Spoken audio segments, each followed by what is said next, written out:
Okay, and we're live again. Welcome back, everybody, to our Federal Bureau of Control 1968 campaign.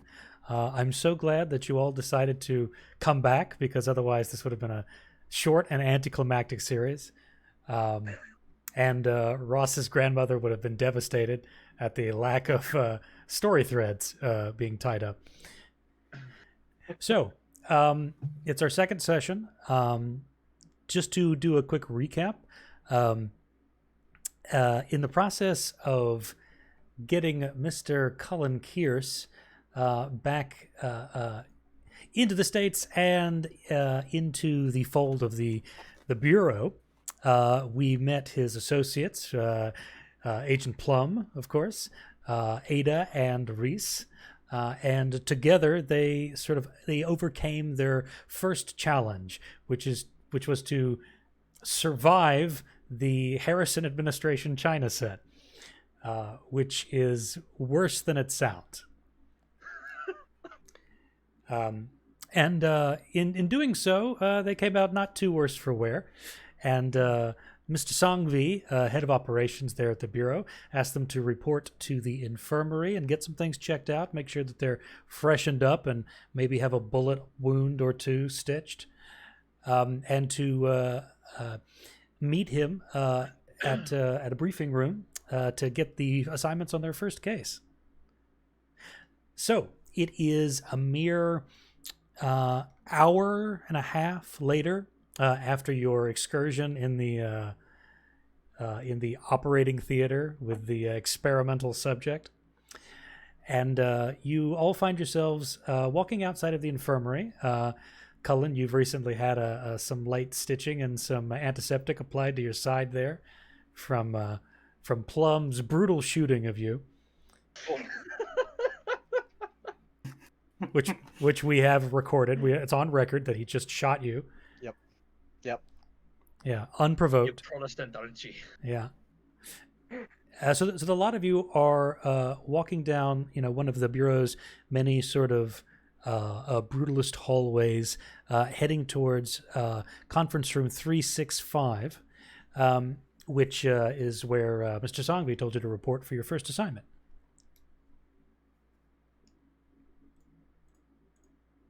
I will knock briefly and then open the door and hold it for everyone to go in.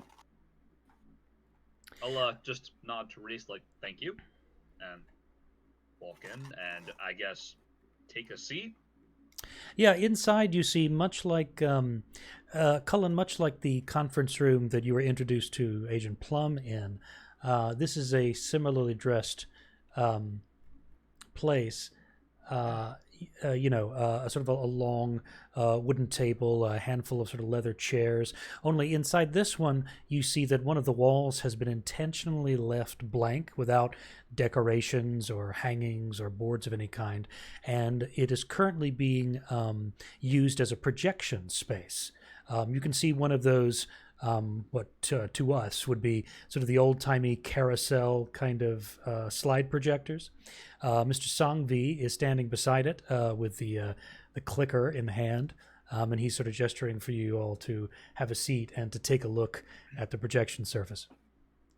There a coffee maker in there? Yes. Just get some coffee and sit down.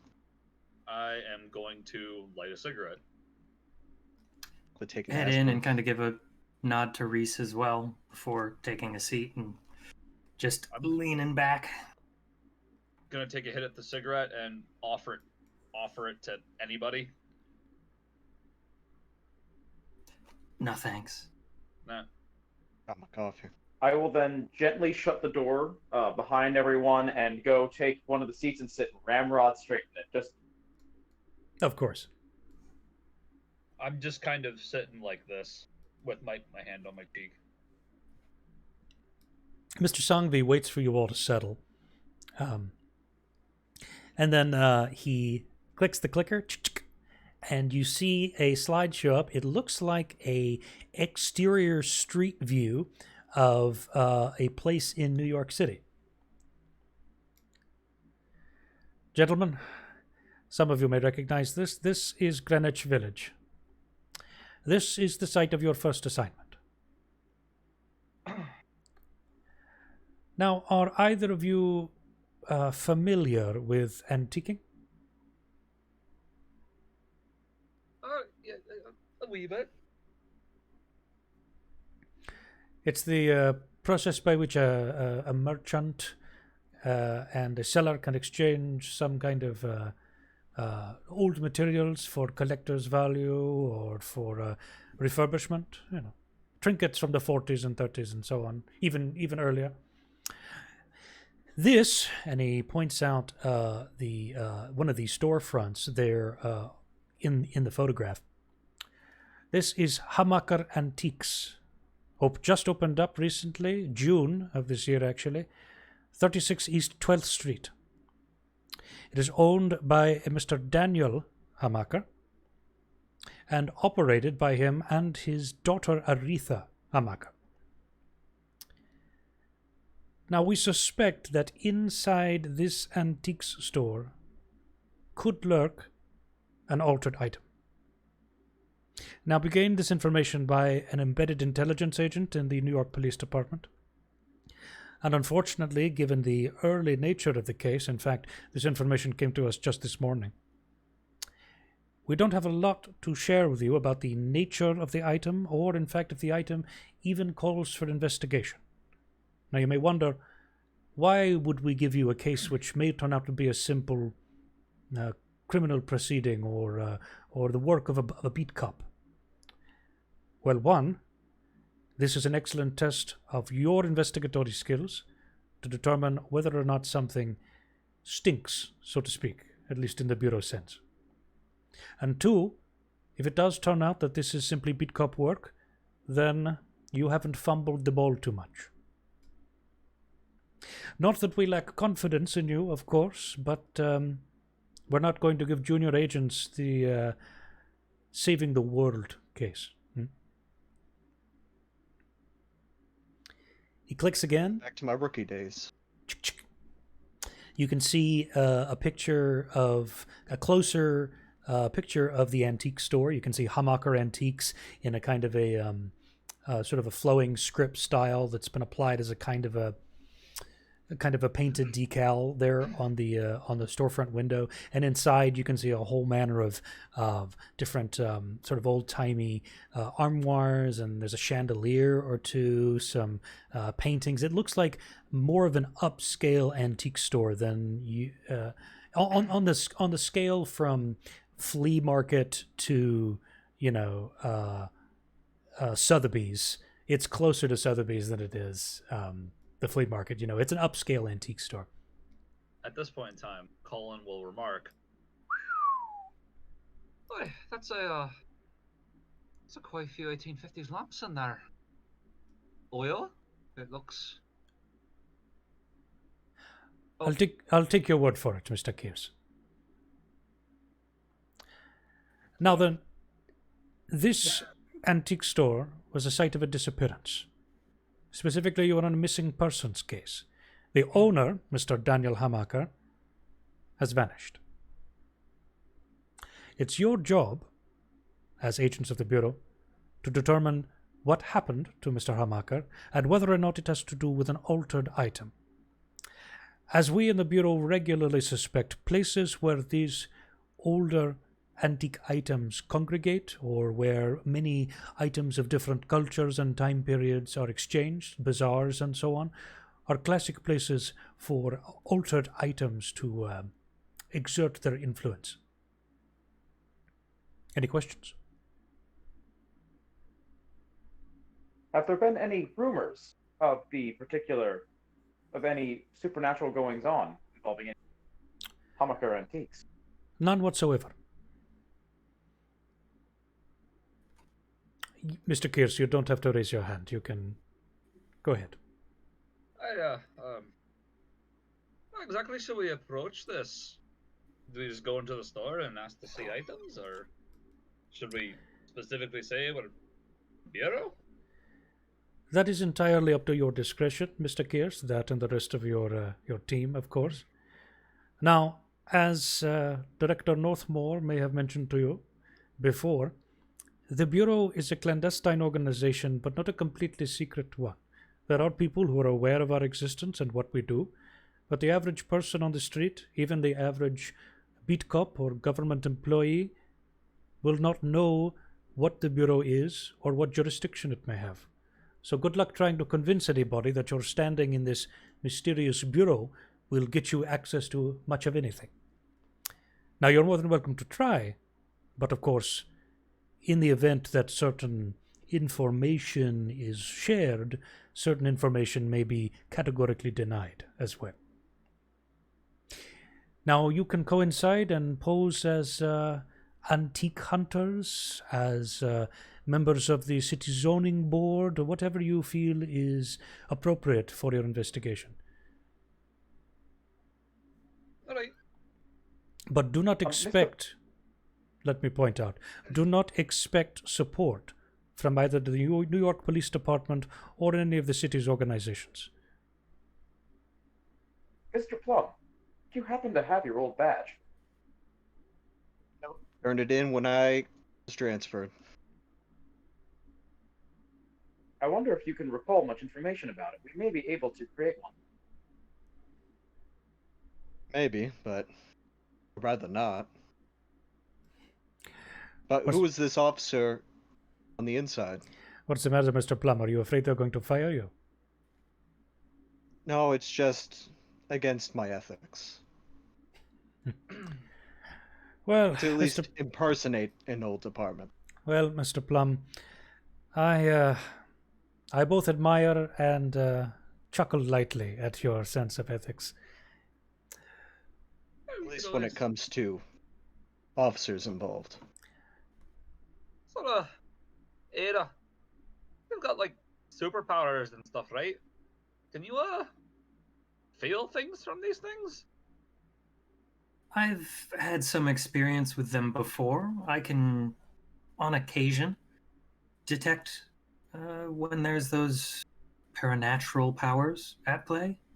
But there have been certain items of power that have managed to conceal themselves. So, hopefully, yes. Do we want to try going and taking? Figure it's a good way to start at the very least. A little bit easier than trying to come in with official credentials. To answer your question, Mr. Plum, our embedded agent in the New York Police Department is strictly confidential, even to most of our own agents, in order to protect not only his career but his safety.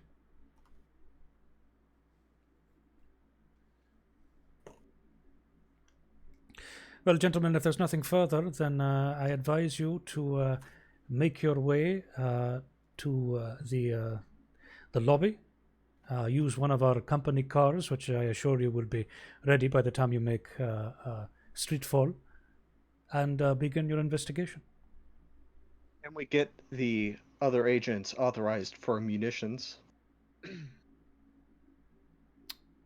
He gives KEERSE a long look. I wave. He did not get shot by my gun again as he was trying to grab it. I understand the worry, but if we're just doing basic, as you said, police work, at least to begin with, I don't think weapons will be too necessary. Oh, you've never been around New York City, and have you? Give me a fucking flak jacket while you're at it. I'll see to it that the Armory Department gives everyone what they need, Mr. Plum. Report there before making your way outside. Thank you. The logic is sound, Ada, but in this business you can never be too careful. Considering we were attacked by a T-set not too long ago, I would imagine it would be good to be prepared for any eventuality. Yeah. I still can't believe that happened. I know, fantastic, wasn't it? It's a little bit of fantastic, and now I'm afraid of tea, and I really like my tea. Don't worry, Mr. Keerse. It was simply a china set. There is a difference. And if that is the first fantastical thing you have seen in your life, be prepared for a whole host of others. Takes a drag of the cigarette, puts it out in the ashtray. All right. Go on now. Well, to the armory. All right then. Pull out the notepad of the map. Have a wonderful rest of your day, Mr. Sanfi. Thank you, Reese. Cheers. This way. And you see him fiddling with the slide projector as you exit the conference room. Okay, so looking at your sort of makeshift map there, Plum, you head down to the armory, which is also located in the executive sector. You make your way inside, and what you see is less of an armory and more of what looks like something between a laboratory and a workshop. There are all manner of completely constructed and partially built firearms and technological bits strewed across long sort of aluminum tables. You can see all manner of schematics and things that have been sort of what looks like hastily sort of gummed against walls. You can see that there is a short, somewhat pudgy woman with messy blonde hair. She's wearing a lab coat and is hunched over a table and appears to be, at least from your perspective, putting together some kind of what looks like a rifle. Based on my class being techie and my passive perception being 15, would I be able to see and determine what she's working on? You can see it, yes. Make an intelligence check to determine what it is. Do I add proficiency to this? Or just straight intelligence? I would say just straight intelligence on this one, but you can do so with advantage because you're a techie. That is a total 60. Okay. Yeah, it looks like you're looking at what basically looks like a hunting rifle. Mostly sort of that strong wooden stock, but then it looks like there's a bolt action piece that's going in. A scope is being fiddled with. Something that you would probably hunt deer or maybe even, sort of other kinds of small game with. All right, so like a 308. Yeah.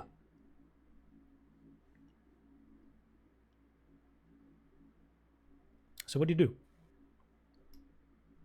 Excuse me. She spins around. Several metallic pieces, clearly from the gun that's being assembled, clatter to the floor. Ah, shit. Fuck. Sorry, language. Yeah. Oh, thank you. What can I do for you? Here for requisitions. Got some new agents. What do you? Oh, hello. What do you want? A gun. Can you be more specific? Give me a 45. Okay. You, sir, and she's looking directly at Plum now. Oh, I'm fine. Mine. Okay. And you, miss? Oh, no thanks. Can I also get a bag for spare parts, a set of tinker's tools, and an engineering kit? Can I see some identification, please? I don't have any. I see. Do any of you? I'm sorry. Oh, I my. just. Here you go. I Oh. bet we've just been a newly formed task force. Was it C? Section Section C. C. Section C. Okay. Well, this checks out, Mr. Plum. Here you go. Thank you. Okay, so that was. Sorry, I've just been a little scatterbrained as of late, and I haven't been able to keep track of all of the new hires and whether or not they are cleared for armament and munitions and things. I'm Cammy, by the way. It's nice to meet you. Colin, nice to meet you as well. I need a 45 caliber semi-automatic pistol, a bag for spare parts and munitions, a set of tools that I can work on said weapon, and an engineering kit for anything I might need. Coming right up. Nice. You, sir? And she looks directly at Reese. Oh, I'm Replicant Human Model Y Unit Number 5, or RH-Y5 for short. Some people refer to me as Reese. Okay, I'll go with I'll go with the last one. Yeah. I would like a break-action shot pistol, a high-caliber autoloader, a one-handed grappling hook, and a set of thieves' tools, please. She's sort of taking her hand and sort of reaching behind her for some kind of thing to write with. Yeah. Okay.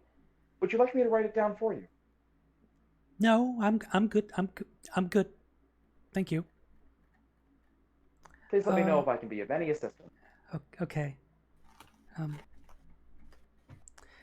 Let's see, 45. So she goes, she basically sort of makes a kind of a circuit around the room, takes a nearby burlap sack and is basically just chucking things in there with little regard for delicacy or safety. Just gun in there, bunch of spare parts, some magazine, clips and stuff like that. And then she holds it up to Plum and then just sort of shakes it a little bit like, here you go. Service with a smile. Look at it. Let me just hand it over.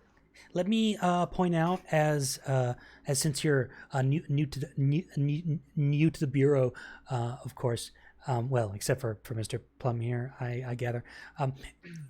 Since you haven't requisitioned any arms before from me, I would ask that you bring them back intact, please, and with as much care as you can manage, because it just makes my job harder, and I'm under a lot of stress right now. So it'd be better if you just sort of, helped me out by, helping the guns out. Do you need any assistance? I have engineering experience I'm a little and demolitions experience. okay. I'm a little protective of my workspace. Also, I don't know you at all. All right. So no offense, of course. I just it's it takes a while for me to feel comfortable with people, especially people who just come in and ask for a gun without introducing themselves. Fair. So if that's all, I've got some work to do. So if you will, good luck, I guess, with your assignment, I guess, and hope to see you again. Not too soon because I'm still working, but later in the future. Not too much later that I suspect that you've died, but somewhere in the middle, at a reasonable amount of time. All right. And I say bye, and I just go to walk out. Okay. Yep. Bye. Have a good day, Cammy. Yeah. Thank you. Whatever your name is. Walking out. So with that, Have a great rest of your day. Oh, yeah. Thank you. Okay. She sort of awkwardly moves back to her table and begins working on 308 again, the hunting rifle. and you all find yourselves making your way back to the lobby of the oldest house. And in the exterior, another sort of sleek black Lincoln Continental is waiting for you. There is an agent nearby, again, sort of sunglasses, nicely pressed suit, opens the driver's side door and sort of, gives the lot of you a nod saying, she's all yours. And then he begins to make his way back into the building. Sounds wonderful. I go to take the keys and step into the driver's side. He passed by without even, gesturing or handing you any keys. Oh, okay, so I guess they're already in the ignition. Thank That's you it. very much, Agent. Have a great rest of your day. Yeah. So this agent hears you say that, and over the shoulder he's like, "Yeah, whatever, Sprocket."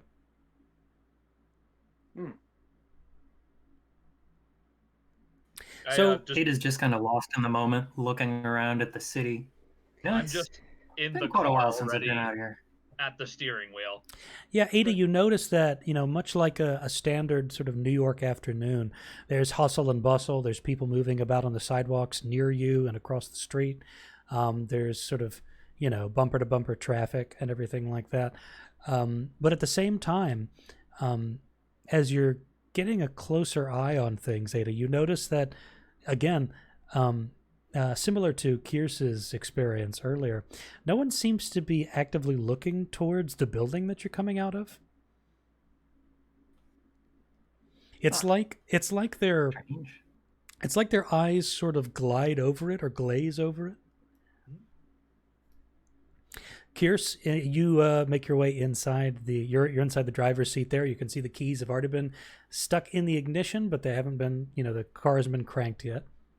I have proficiency with all ground vehicles, so I'm just gonna turn it on. Okay, you hear the I can drive. engine turns over and rumbles to life. Be the last one to enter the car.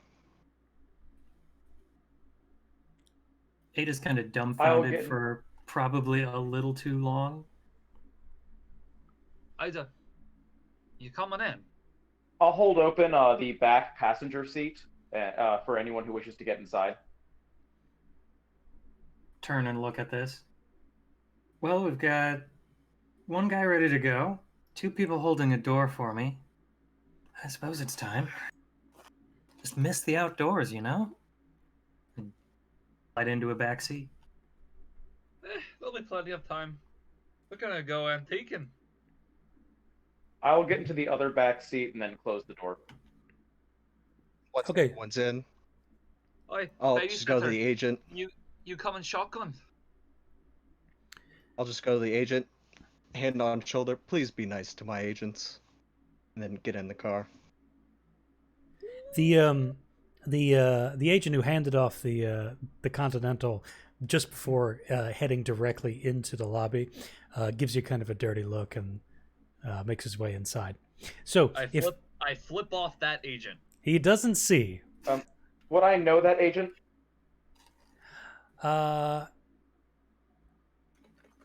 no. There are so many people working at the bureau specifically that don't have a whole lot of interaction with the parahuman analysis department. That you wouldn't know him from Adam. Okay, so I too, Ada, have not been outside very often. Most of my existence and consciousness has been within the oldest house itself. I'm very excited to see more than just pictures. There's a beautiful more than wide a- world. Yeah, it's been more than a couple months for me as well. They've been locking me in a lab for a lot of work. And now you get to experience the fuckery that is New York traffic. And I begin to pull out.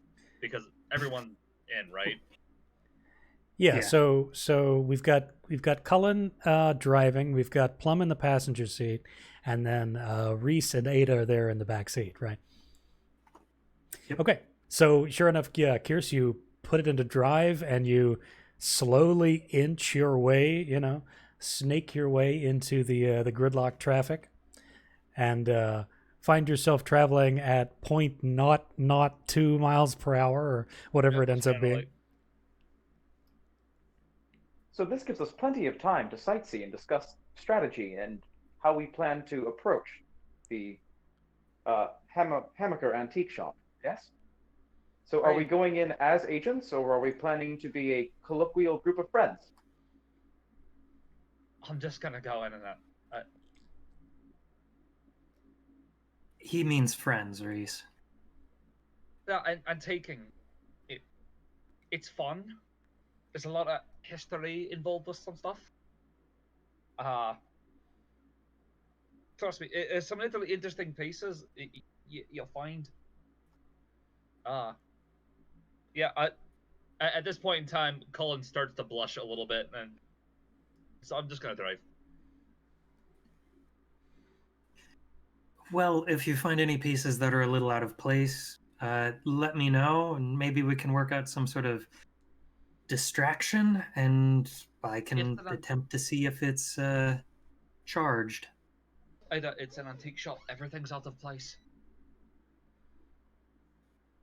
More It's so best. than usual. Yeah. This one time, I found a pin that had a duck on it. It was weird. Fascinating.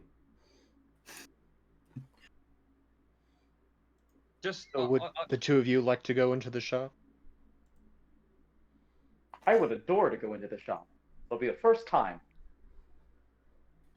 maybe the. I think it's going to be hard to keep. keep Reese in the car. My question is, what role would you like me to play? I could Colin play is going to Ada's zone out friend. slightly as they use the bathroom. I could play a friend of Colin. I could play a friend of Agent Plum, or perhaps, if we want to be saucy, a significant other. I'd be happy to play whatever role you would like. Perhaps you go in as a friend of Cullen's. Maybe he's helping to pick something out for you. Aha! Now, should I be an American, or should I copy Colin's dialect? I suppose it wouldn't Maybe hurt just to a copy New Yorker. him. I don't know. There's something to be said about two friends kind of seeming a little bit similar. Might make it a little more believable. I know it's the melting pot and all, but, you know, people like to group up.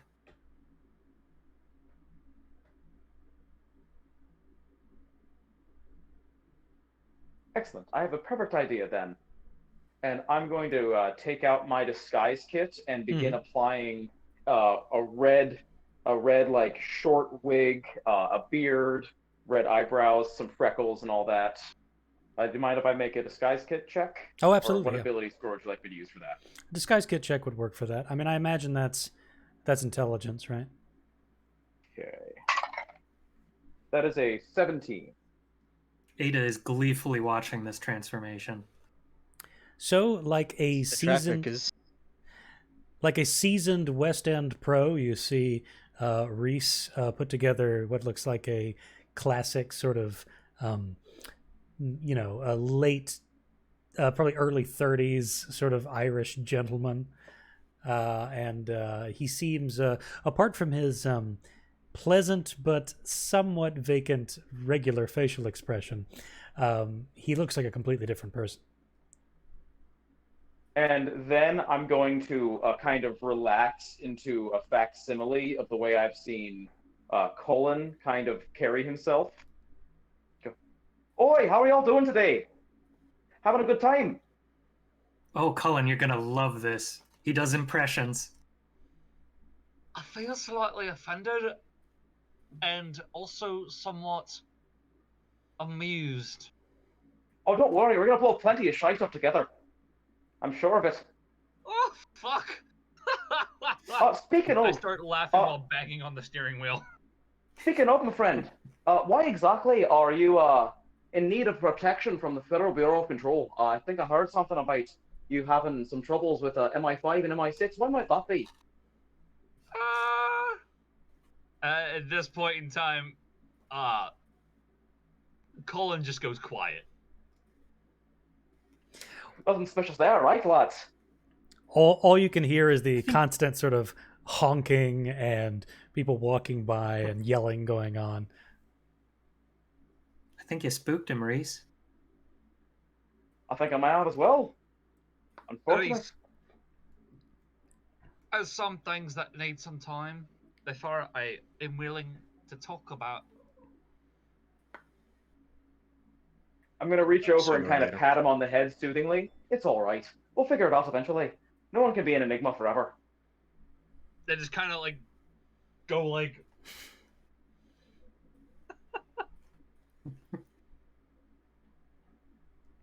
Perhaps we'll all go get for a pack of Guinness after this one, right? Oh fuck! I could go for that. Celebrate Yeah, a successful right, mission and all that. While daydreaming about Guinness, you find yourselves stuck in this gridlock traffic for what is literally an hour. You have plenty of time to sort of either ask or deflect questions of each other, to get a little bit more comfortable in each other's presence, since you were sort of thrown in sort of willy-nilly together in the crucible of the China set. Eventually, after what is, a sort of a long, arduous drive with sort of only FM radio to keep you company, and of course the lyrical stylings of Reese's Irish dialect, you find yourselves outside that same storefront. You see Hamaker Antiques. You see a sort of a green fabric awning over the top. And you see that it is, despite being normal business hours, according to the placard in the door window, it's currently closed. I am first going to park and then check for quarters to make or whatever so I can pay for parking. You have a couple on you, but there's none in the car. All right, well, yeah, if I've got like 3 or 4 quarters on me, like that'll cover like 2 hours of parking easy. It's Yeah. $19.58. It probably takes 50 cents actually. You've got maybe the afternoon. Yeah. All right, yeah, I'll just throw all the quarters in just to make sure we're solid. And then I would like to, I guess, would it be a perception check to just kind of see if I can like see what like anything around the store, or like To just people just kind sort of get a general sense of the area. yeah. Yeah, perception check, please. Yeah. All right, that is a 17. 17. You see a couple of people walk by, the occasional sort of hippie type, mostly people who are sort of, pretty conventionally dressed. You see a guy in a business suit and a hat walk by. The exterior to Hamaker Antiques looks, well, it doesn't look disturbed in any particular way. It looks about like it did in the slide that Mr. Songvi showed you in the briefing, and you do see through sort of the somewhat what you would think is intentionally designed to be slightly dusty window. You see inside what looks like a tall, blonde-haired woman dressed in a kind of a mod-style outfit, a belted mini dress. She's got a striped scarf on. She is what looks like behind the counter, and she is thumbing through like a ledger or some kind of book. Apart from that, as the closed, sign would imply, there doesn't seem to be anybody else in the store, at least that you can see from the street. There's I'm gonna mention this to everybody. It's like, say, looks like the doctor's in there by the counter. Cute, but I think we'd clash a bit. I wonder if a couple of good Irish chaps were to go up and ask if we could come in if she let us. With those suits on? Probably. You think I'm over the rest for this? Probably. I'm Yeah, just you're in wearing New York. the white shirt and tie. I'm not really wearing like a suit jacket. Speaking of, what's the temperature outside? Like, what season is it? Oh, it's September, so we're looking at we're in the swing of fall, right? So a little on the chilly side, but you've seen people walking around in, your standard sort of sport coats. Occasionally they've got sort of a heavier, a sort of a longer coat on, but you've also seen people just walking around in sort of, bare armed, right? So it's in the 70s. I would say it's more in the 60s. 60s, yeah. Maybe the late 60s. 69. Nice. No, it's more like the early 60s. We're talking about like 63 or so, where it's a little nippy, but it's some people can handle it, right? All right, so for someone who was raised in Northern Ireland, a button-down shirt might be enough. Yeah. All right, yeah. All right, then no, I'm fine with that.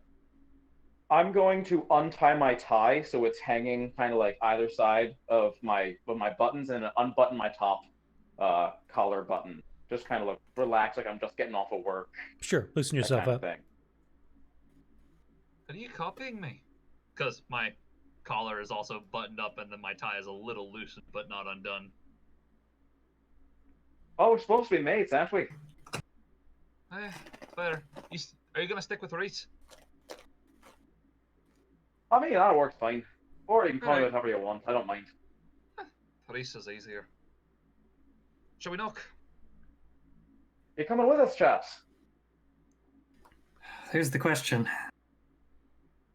We definitely stand out a little bit in comparison. Yeah, the police detective and the greaser. Yeah. Mm-hmm. Yeah. Or it might be a little too much for a closed shop. She might be put on the edge. How about the two of you go first? If you find anything interesting, we'll be looking for a, let's generously call it a back entrance. All right, sounds good. All right, sounds fine to me. Let's do it. Speaking of back entrances, Ada, you can, yes, thank you. You can, this is one of those things where it's sort of sandwiched in between other buildings. It's a pretty sort of contiguous block. So you're going to have to go around the block and over to the other side, basically, if you want to try to get into sort of the rear of the building. At this point in time, I would like to sleight of hand Ada to give her some bolt cutters.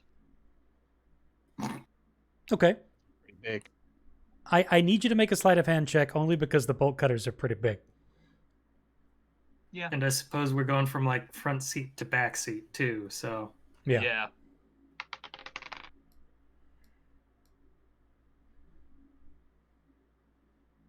Something tells me that's not great. First nat one of the campaign, boys. Well, of the session at least. Yeah, you got one last week. Oh yeah, first nat one of the session. Do I hit myself in the face with that? It goes off. Just because I'm reaching. Oh. As you take out the bolt cutters and you're sort of handing them across your shoulder into the back seat to get to Ada. There's a guy cycling by on the sidewalk in front of the antique shop. He clearly sees these bolt cutters sort of like make, exchange, and he's looking like, what the fuck is, and he ends up bashing the front of his bike into the parking meter. He ends up taking a tumble onto the sidewalk, and you hear, there's a rough kind of noise, and you hear some people like, and you see that the woman inside the store hears this sort of commotion, turns over and looks, and is trying to figure something out. This woman inside the store has now seen this gentleman fall basically on his face off of the bike, and also sees this black Lincoln Continental with these four strange looking characters sort of waiting outside. I'm gonna get out of the car and go approach the guy who ate shit.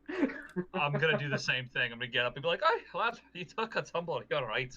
Oh man! Just gonna sink in the back seat. Yeah, I'm. He kind of gets up and he dusts himself off, and his body language is reading that he's obviously kind of like he's a little hesitant to be engaging with you. I'm fine. I just I wasn't watching where I was going. Yeah. Be a bit tricky. Let me check out your bike. Make sure it's all right. No, I'm fine. I'm fine. And he's, very quickly sort of picking it up and writing it. No, it's good. It's good. It's yeah. Thanks. All right. See you. Yeah. See you later. Stay safe and have a good evening. New Yorkers are so suspicious. Quite, I know. Oh, so we're already out of the car. Might as well head up, shall we? Well, let's go. And the woman inside behind the counter is actively sort of watching you enter the building. Well, I'm not even gonna enter. I'm just gonna go up and kind of wave and kind of point the close sign and just like point at two of us and kind of like just kind of gesturing. Might you be open for a couple of Irishmen? Why don't you give me a charisma check there, Reese? Can I make it persuasion? Yes, this will be persuasion. Yeah, it's sort of non-verbal persuasion. Dirty 20. Okay. I have a +7 to persuasion. Let's do this. Nice. So she gives the two of you a look through the window.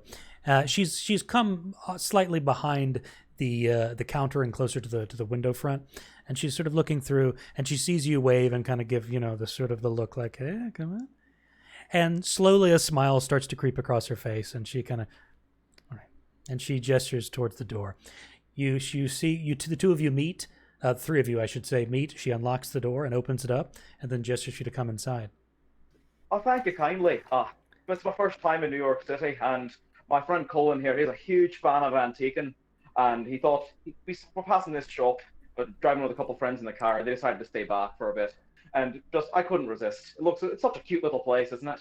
Oh, thanks. Welcome to the Big Apple. Come on.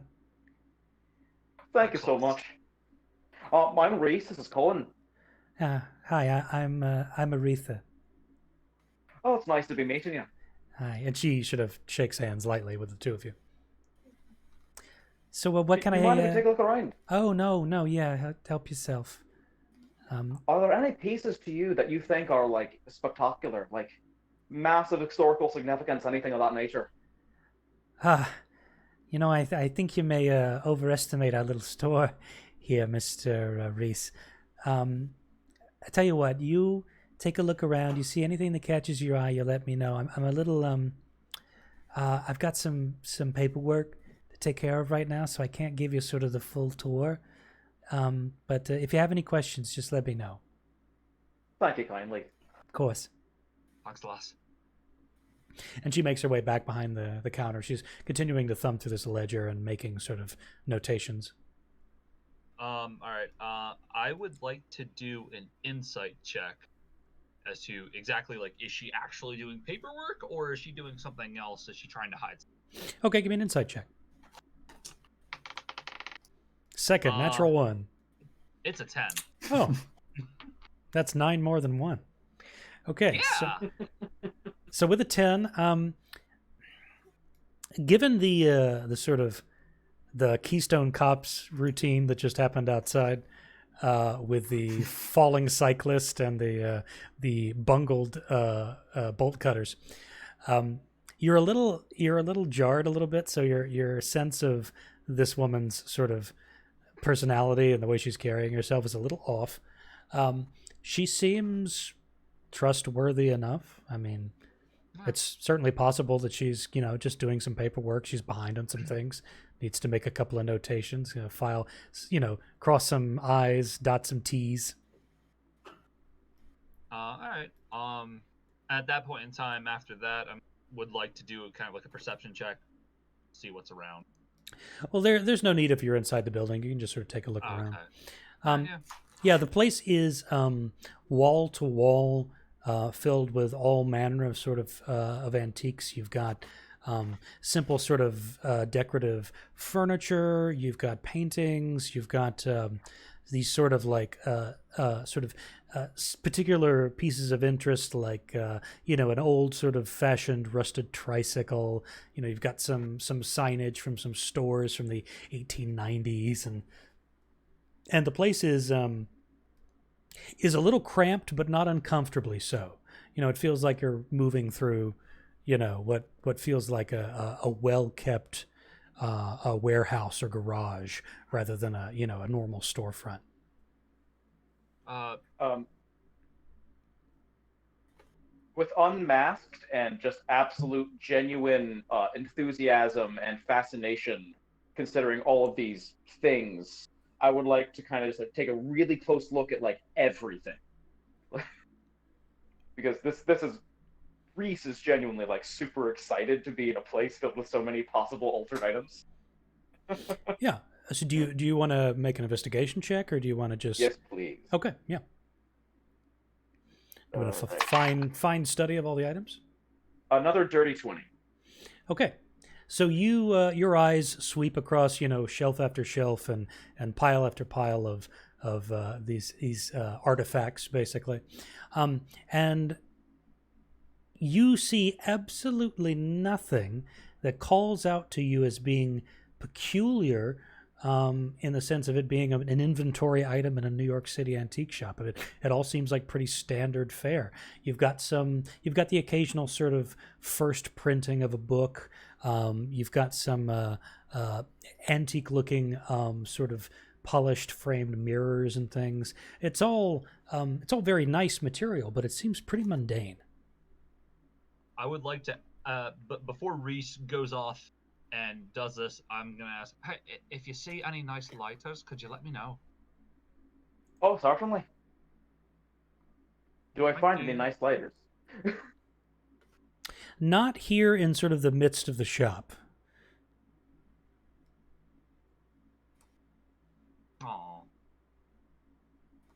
I'm going to kind of call out as I'm going through.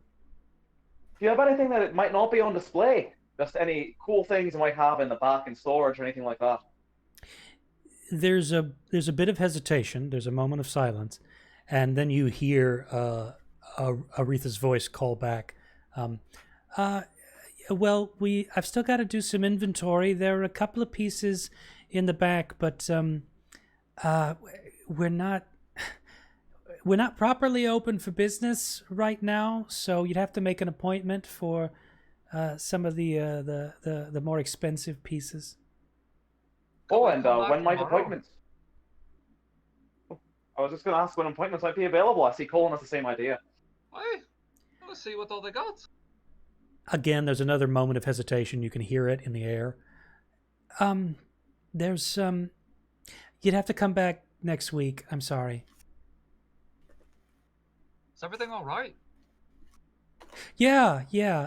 Just really busy around here.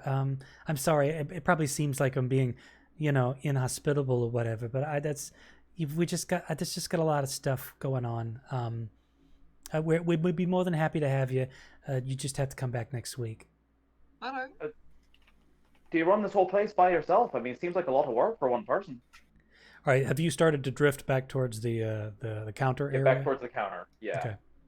I am still going to be kind of looking at stuff, but sort of like within view of the counter. Yeah, you're within earshot, within view. Yeah. So she's started to lower her voice a little bit, and she's conversationally talking to you, Reese. And I'm trying to make myself like as friendly and as like non-threatening as possible. Sure. I mean, I'm only a 5'7" guy, so I'm not like huge. Yeah. I'm 6 foot, so that's not me. Yeah, she's a little bit taller than Cullen, actually. Yeah, she's like 6'1". So Take me now. I mean, yeah, so she is she's looking at you, Reese, and there's a kind of a pained expression on her face. She's no, this is my dad's place. I just, I help him out from time to time, and he's out of town right now, so I'm holding down the fort, right? I would like to roll insight.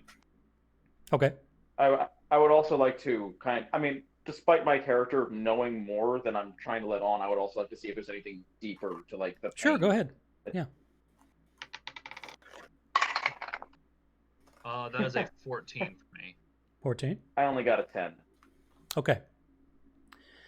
So, Reese, nothing. So there are no alarm bells going off. It seems like she's being pretty straightforward.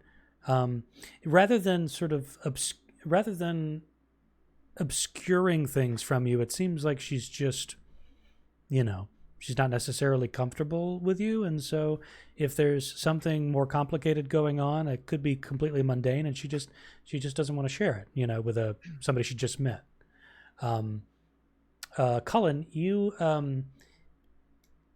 get the sense that as you're sort of glancing back at Aretha talking with Reese, you see her like occasionally kind of glance off to the side towards the back of the store.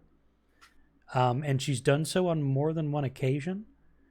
But other than that, her voice you can hear is kind of pained, like there's something bothering her. But again, it could just be day-to-day sort of business,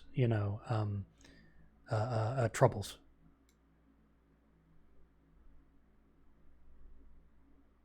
Forgive me for saying, but you seem very stressed there, Aretha.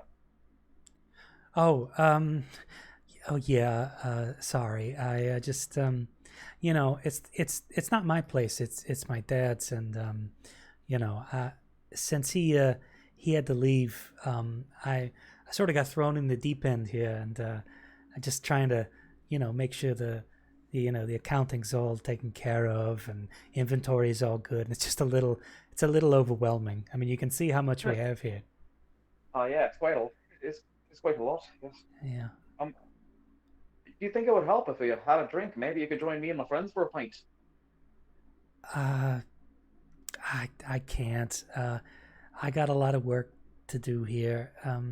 And if I'm gone, there's nobody here to watch the store. And not that this is this isn't exactly Harlem or anything, but I would feel better if there was somebody here keeping an eye on Dad's store. Oh, I understand that completely. Yeah. Family's everything. Yeah. Did you find anything you were interested in? Or? Excuse me, Aretha. By any chance do you have any lighters? Oh, just simple, I pull out what basically looks like a Zippo from like the 30s. Yeah. Something a little bit more on the lines of Oh, this. yeah, we got a couple of those. Yeah, hold on a second. And she ducks behind the counter, and you hear her, and this is a solid counter, by the way. She ducks behind, and you can hear her rummaging around in what looks like sort of what sounds like a crate of some sort, of wooden crate. Yeah, we got some stuff here. Do you have anything, if any, anything resembling the Republic of Ireland?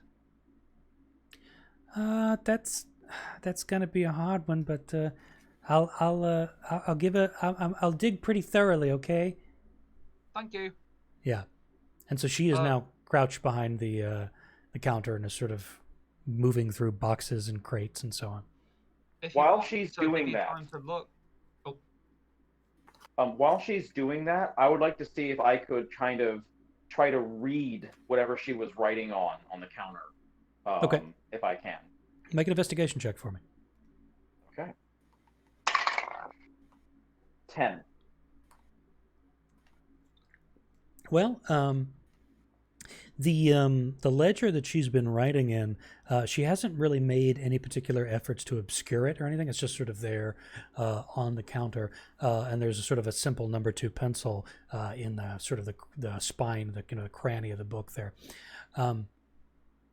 But it appears to be sort of an accounting ledger, looking at what looks like to you at a quick glance, the names of various pieces. You've got an armoire here.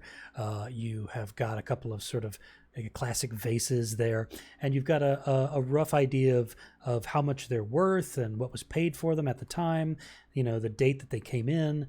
And then what looks like on the right-hand side along the spine column, a sort of running tally, which you notice in terms of, it's in dollars, right, is getting lower and lower with each sort of entry.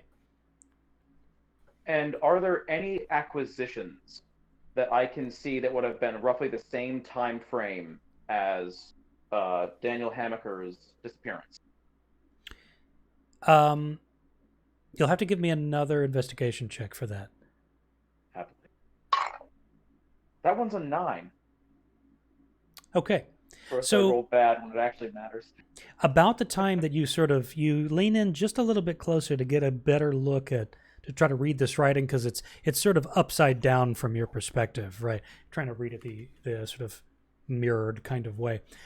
You see Aretha's head poke out from above the counter, and she's holding what looks like a brass sort of handheld lighter that has what looks like an embossed sort of design of the sort of Irish flag on the side, and she sort of waves it up, and this is I think this is all we got. It's a little plain, but this might be what you're looking for. And she sort of slides that over to you, Cullen. I check it out. I whip it open. Does it kind of have like the usual, like the classic Zippo wheel, flint, steel mechanism? Well, rather than it being a wheel, it's more like a simple plate or something that you press down, right? Okay. How's the flint feel? Does it feel like usable? Yeah, it's a little stiff, but otherwise it feels usable. All right. How much would this be? Let's see here. That's one of our newer pieces. I think that's actually from the 50s or so. So let's see. We'll say. Well, I imagine you're going to want some oil in there, huh? I've got the oil myself. Oh, all right. Well, let's say $10. I think would be fine. $10.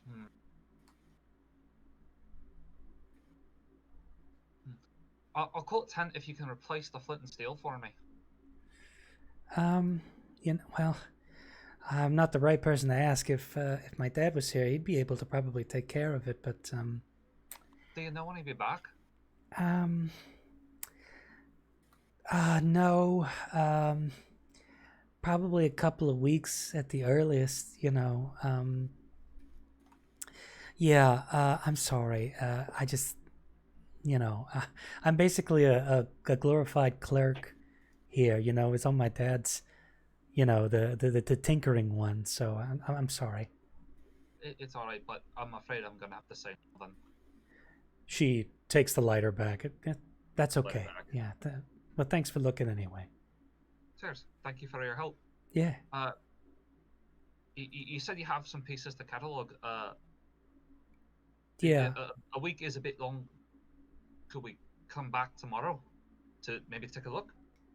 I tell you what. My friend here is very interested in what you have.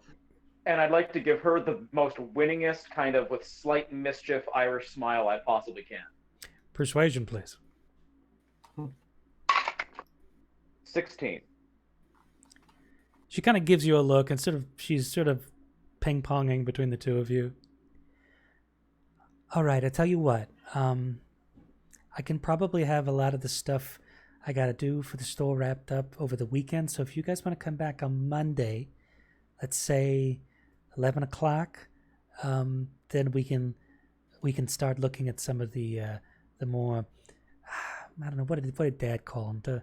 The more private pieces, right? And then we can see what we can do. Well, yeah, the stuff that we don't necessarily keep on the floor, either because it's particularly expensive or rare, or just because we don't think that it would sell to the average person walking off the street. All right. Okay, well, yeah, if you guys want to come back in about 2 days, in the morning, and then we can, I can walk you through the stuff. But Your store is open in hours? We're open at 9 on the weekdays, and we're usually open until about 5 or 6, depending on foot traffic. We'll be here at 9:30. Okay. Well, thank you for your help, Aretha. Take care of yourself. Yeah. It's nice meeting you. Welcome to America again. Oh, thank you so much. Yeah, yeah. I chuckle as I walk out the door. And you can hear the telltale clink noise of a bell being struck as you walk out. I just want to kind of give her another reassuring smile and head nod as I leave before I close the door behind me. Now, Ada, are you and Plum still in the car? Because we probably would have spent like a good 15, 20 minutes in the shop, I imagine. Yeah. Yeah. Since you guys are in there a bit, after the first minute or so, just to kind of like buy some time, let things cool down a moment, I think Ada would probably nudge Plum and be like, hey, let's go. Okay. So Ada and Plum, while you see Reese and Cullen inside, sort of trying to work the Hamaker daughter for some information, you make your way down the street. I presume you're around the block to the rear of the building. Sure enough, you see what looks like a simple sort of brick edifice. There's a fire escape, and it is unfortunately, because of the lack of side alleyways, the back is pretty much open to the street. But it looks like there is not, there's not a rear access from the ground, but it looks like there is a kind of a small sort of utility door at the top of this fire escape, and it looks like it goes to a space just above the actual Hamaker Antique floor. This is a multi-level sort of building, and Hamaker Antiques, you could see, occupies basically the first floor, at least as far as you can tell from the street. And this looks to be going to the second floor. What do you bet? Hamakers live above their store? Probably pretty common in New York. Makes sense. If that's the case, any, shall we say, illegal means of entry might be a lot harder than expected. It's a town job now.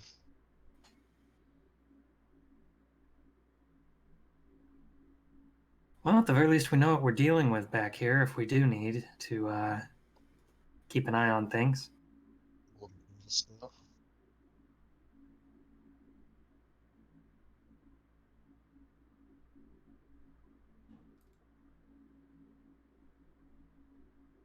Well, what else are we going to do? Like a hot dog stand. What's that? I said I look for a hot dog stand. There you go. Not on this street, unfortunately. There was one on the Dang it. There was one nearby where you parked, but not on this street. Oh, well, then. There you go. Want some food? Sure. I've had nothing but cafeteria food for the past, feels like, years at this point. So you guys make your way back around. Sure enough, you head to this sort of charmingly rinky hot dog stand with a classic sort of umbrella attached to it with a striped sort of pattern.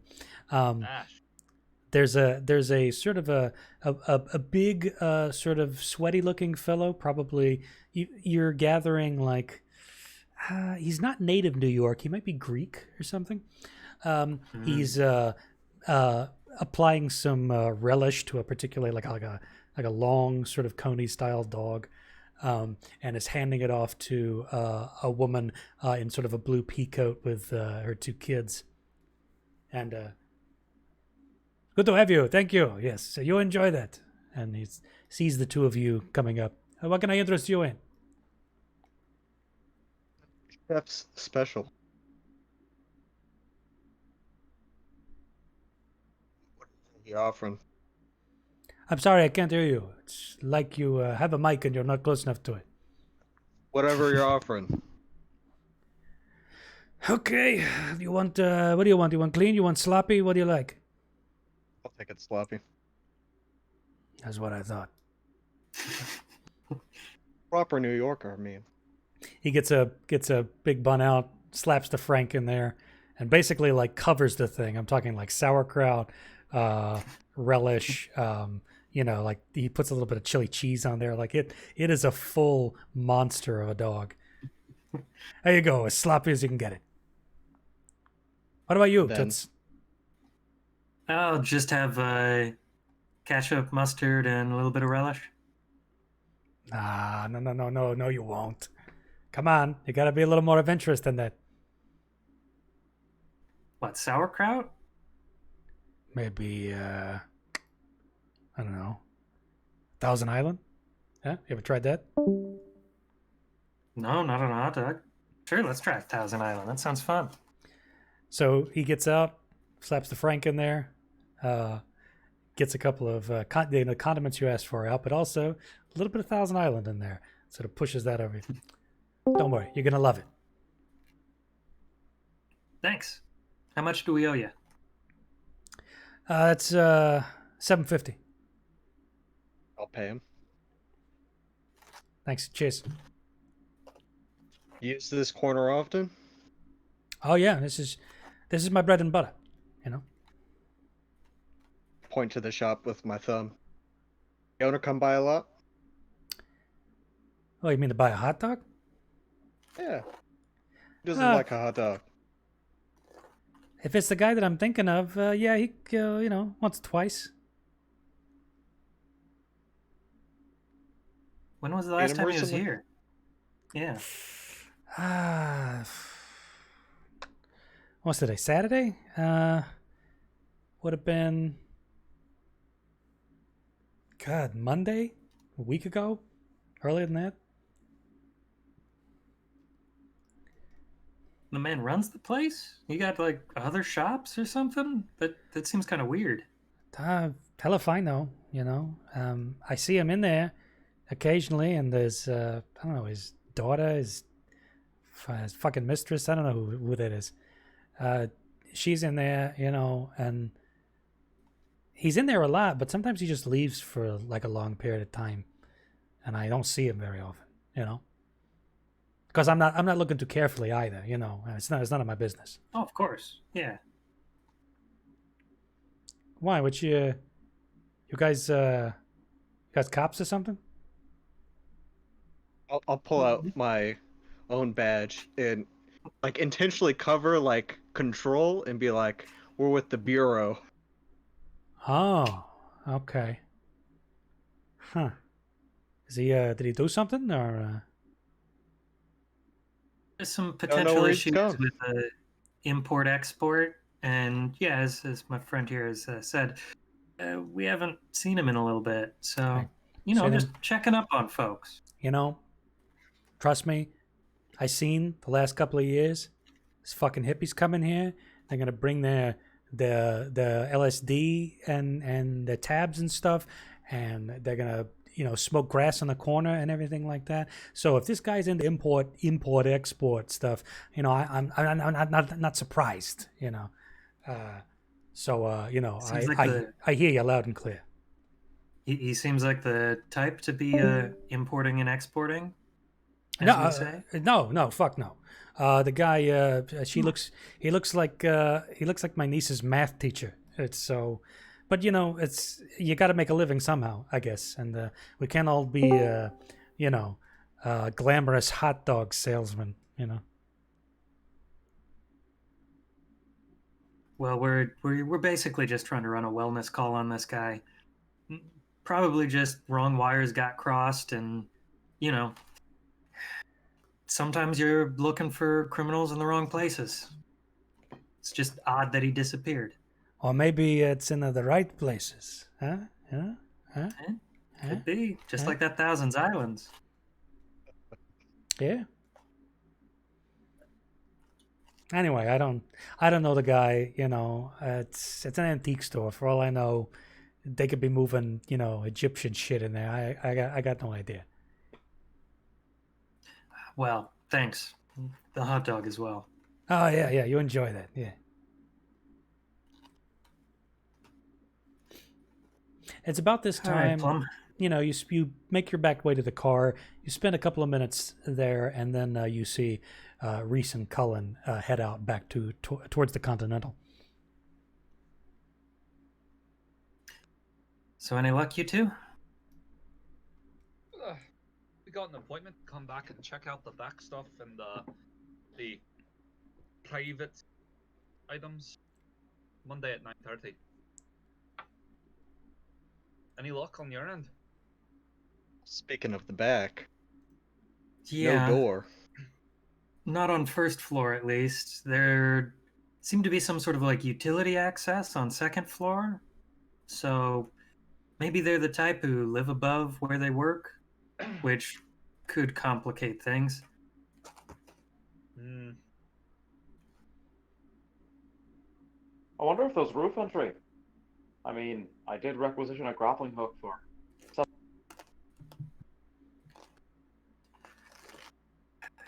I mean, I suppose that's an idea. At the Right. very least, I think it might be a good idea to keep eyes on things and see if she lives here or what exactly. Yeah, keep an eye on the storage, and you never know. She said she's here taking care of things for her pa. She might be sleeping here for all we know. What's everybody's passive perception, by the way? 15. 15. Okay, so 15 for Ada, 15 for KEERSE. Plum, what was yours?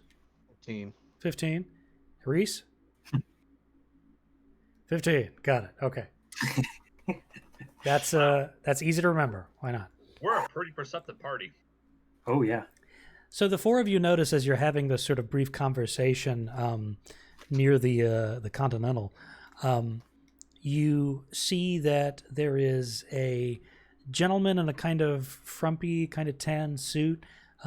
He approaches the door to Hammacher's Antiques, knocks on it pretty firmly, and he is eventually led in by Aretha, and you see sort of the two of them sort of make their way inside and further into the building where you can't see them.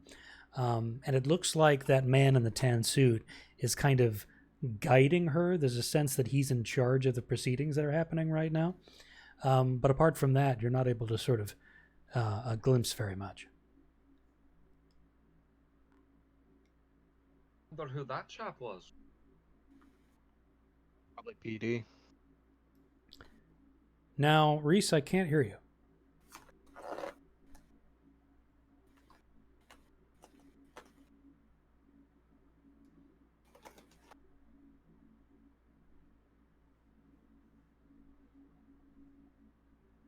Still can't Still hear you. nothing. Nope, still no. Oh, he's He's gone vertical. He's gone vertical. He's just gone. It's the new plaid. He's the new. He's gone plaid. Black watch plaid. Any better now? Yes. There we go. Okay. It was just a weird thing with me reconnecting to the call, apparently. I was just saying to Cullen, we could always pull a good old, we forgot something in the shop, we have to go back in kind of ploy. Want the lighter now? Oh, well, do you know, I accidentally left my lighter inside when I was showing her. Oh, wouldn't that be a shame to have left that? How else would you light your cigarettes? Exactly. Oh, it'd be a shame. Let's head back on in. Did we notice that she relocked the door? Because if we notice her being left in and then go through the shop, would we have seen, like, the door being relocked? With a 15, you didn't notice whether or not the door was locked. It was closed, but you don't know whether it was locked. All right. I guess I'll just try and open the door then, because I saw she wasn't in there anymore. Chunk, chunk, chunk. Oh, it appears to be locked. Oh. Just knock firmly on the glass then. There's a couple of moments of, non-response. And then you see this same man in the tan suit come back from the rear of the store towards the front entrance. You can see that he's about probably 30.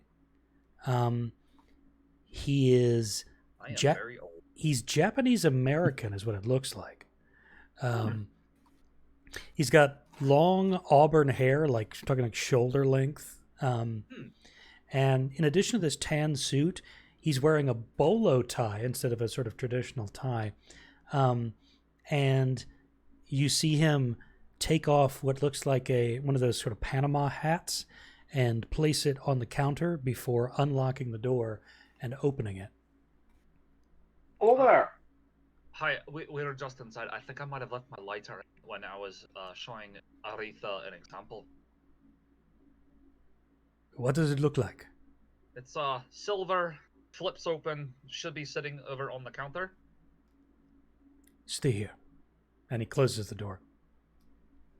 Locks it. Hey there. Anything on that guy? And you can see him actively, although not carefully, looking for the lighter. Can I kind of make an insight check to see if I can get a sense of him? Like, does he have like, is he being like real shady, or is it just like a cultural thing? You can do an insight check. Yeah. Let's see what happens. Natural 1, so 6. There's a brief moment, Reese, that you are, you have never seen a man dressed in this particular fashion before. So your entire thought process right now is, you know, I thought that cultural norms didn't allow bolo ties with this particular kind of suit. This is fascinating that someone would believe that this is kosher. The bolo must be an altered item. Yes. And that is distracting you from getting a good read of, you know, his emotions and his sense. I am actually, after he goes away and he's not looking at us anymore, I'm going to turn to Ada. You feel anything from this? Give it a try. And I will attempt a detection. Okay. Roll. Physical dice. Ooh, that's nice. 23. 23. Okay. So you are sort of reaching out with your paranatural sense in the direction of the storefront. And at first, you don't register anything. You get a sense of, you know, the motion of the air. You've got sort of weights and vibrations and things like that. You kind of get the physical material realm stuff there, but you're not sensing anything on the sort of the back end, right? And then just at the very edge of your perception, what feels like deep into the building, or maybe perhaps even on the other side, in the other street, you sense something. There's a kind of a quick pinprick of some paranatural force. It's not coming from the man, but there's something in there. Plum. Do you know that chap at all? History check for like PD. Yeah, do a history check for me. Now, please do it with disadvantage because you've been off the force for a little while.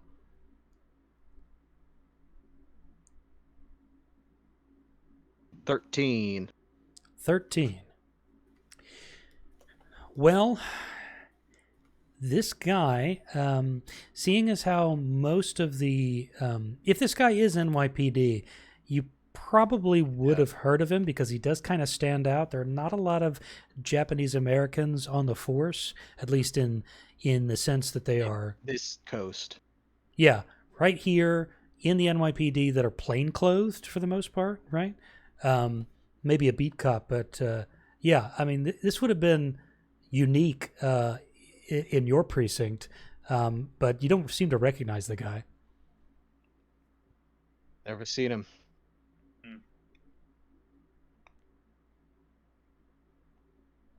Look, either way, we need to find a way to get in there. Come back at night, or do we want to wait for the appointment? Because we're Can't going to be hear you, let back Reese. in. Now, today is Saturday, by the way. It's still the same day that you arrived, Cullen. It's about 3 o'clock in the afternoon. I mean, as long as we're not worried about it wandering off. or it having another victim. Very true. We might get back here and there might be no daughter anymore. About this We could time, always do a stakeout. the man in the tan suit comes back, opens the door. I don't see it. Dang it. I'll search my purse. Guess. I keep searching. Oh! I put it in the pocket I wasn't used to. And I put it into, I shift it from a back pocket to a front pocket. He gives you Really, Colin? a mildly suspicious look, and then, have a nice day. You Closes too. the door. Sorry about that. A friend can be a bit of an arsehead sometimes, you know. He closes the Stuff right up door. in there. He closes the door swiftly enough that it's very clear he wasn't expecting a response or wanting one. What the fuck? And you can see him moving back into the rear of the store. Oh, this place definitely should be staked out. There's definitely something interesting going on here. Plum, how do you do a stakeout? Find a good spot, sit there, get some good food. Have a hot dog. You sit there. I guess let's go sit somewhere. Well, I suppose in my case, you just sit there very still for a long time. It's 75% sitting. At least. I'm all right. Lots of coffee. Let's go get some coffee and a hot dog. I've never had a hot dog. Boys, before Never we had move a hot on, dog. Never had a hot dog. can I ask you? We came here because somebody disappeared, right? Right? So who's that guy who just opened the door? That's what we're wondering. Probably why we should stake out, I guess. Well, we've got a pretty good idea of what he looks like. Plum, do you have any friends left in the PD? Did you just stop there? Do you have any No. friends left? No. Ooh. Nope, fresh out.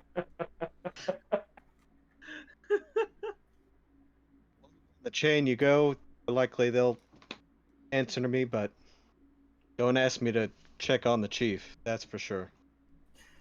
Look, all I would be curious about is if there's any way to find out if the person we just saw meets the description of the man who went missing. If she was a pa, if it was her pa, I imagine they'd look at least somewhat related. Now, Can always adopt. Plum, you have got maybe one or two people that you were reasonably chummy with that are still on the force, at least to your knowledge. And so if you can get a hold of either of them, they might be able to help you. But of course, they're going to be, they're basically investigators like you, right? They're not going to be at the top of the chain or anything, but they're not going to be beat cops either. So if they've got some time, they might be able to, ask around and maybe get what you need. And if I have some time to change, I could become a different person and just kind of loiter around, hopefully unrecognized, and just kind of watch the place while you do what you got to do. What should You I don't be doing mind? while we do all this? Not at all. It's what I was designed to do.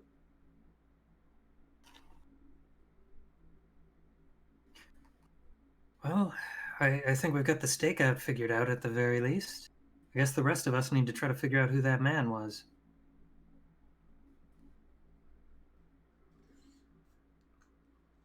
Yeah.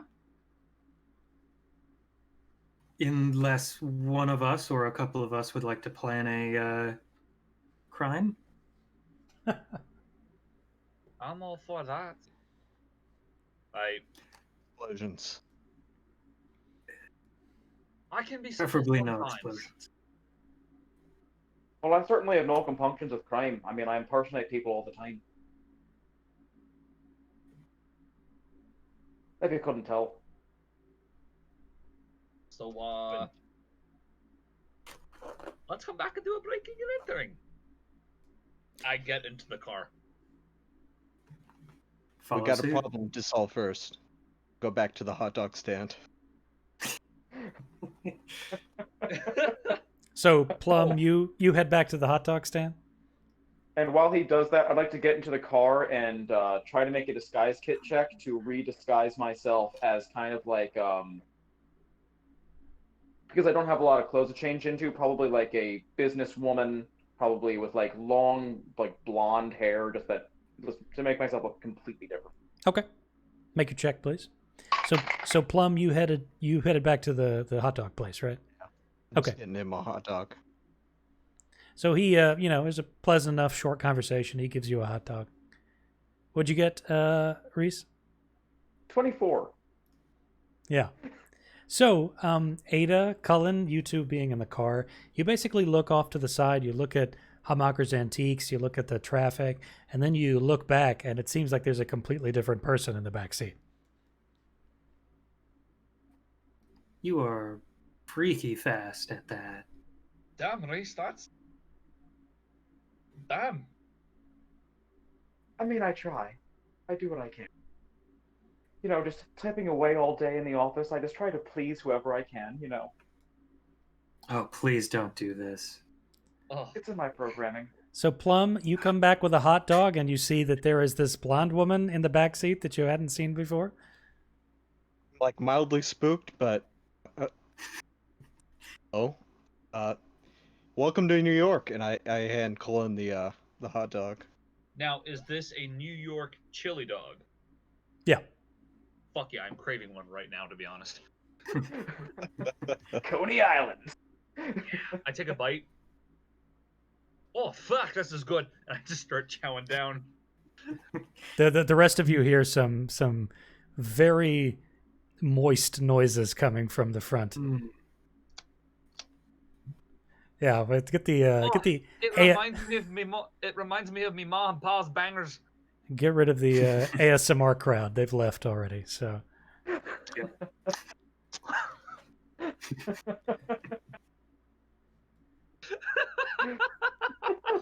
so what's the next step for Section C?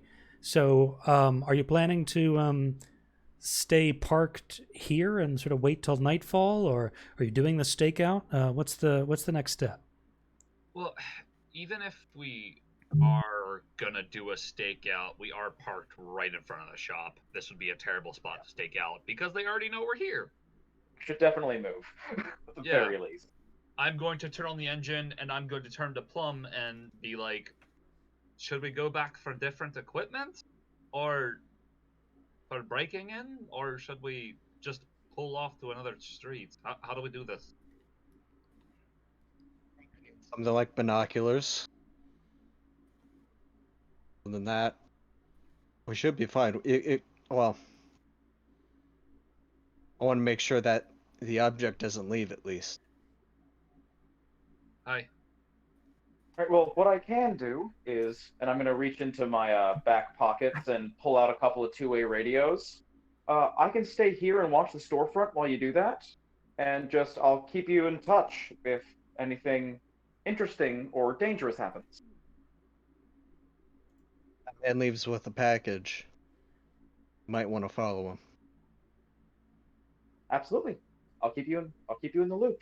I'll hand my one of the two-way radios to Plum. Okay.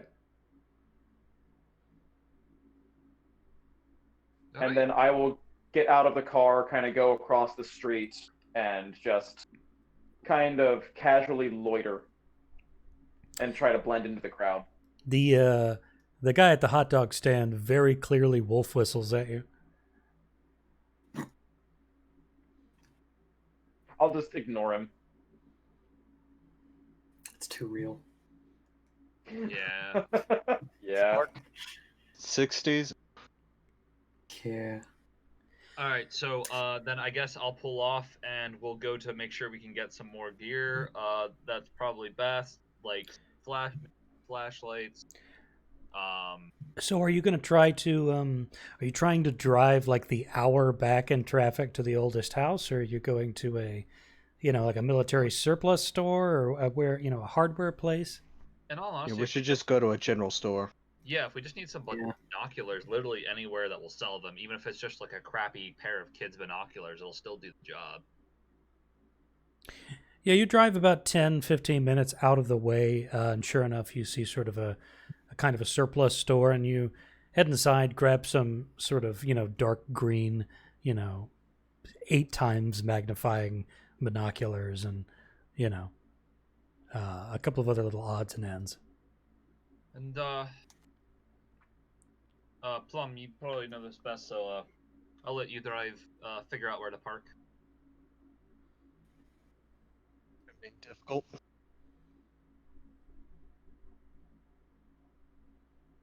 Want to ask my inspector friends if this man is a person of interest or. Okay, so you head off down the sidewalk to a phone booth, and you call up one of your friends on the force.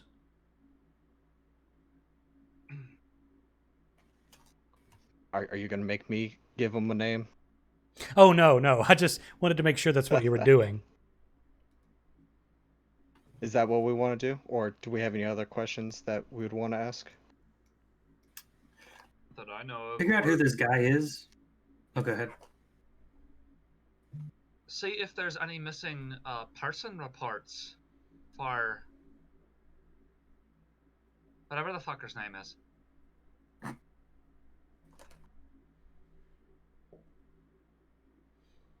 Oh, Okay, just so the name of the store. So Plum, you get in the phone booth. You put some quarters in. You knock out the phone number for your old precinct. Specifically, you're aiming with the extension for the desk of your old friend Dante McLaren.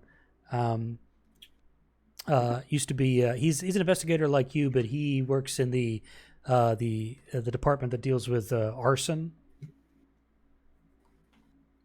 And Okay.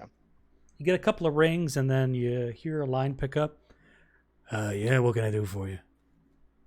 Dante, it's been a while. Plum? What the fuck are you calling for? Just calling to check up. Well, I'm ED doing you well? yeah, I'm, they're paying me like shit and treating me like shit, so, that's about the same. What about you? What about you and your new, your fancy government job? At least that's what I heard. So far, it's not too bad. Just met my new partners.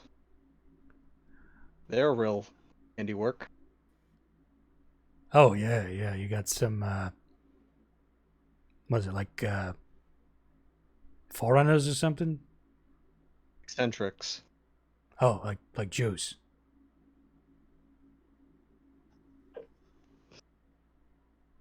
But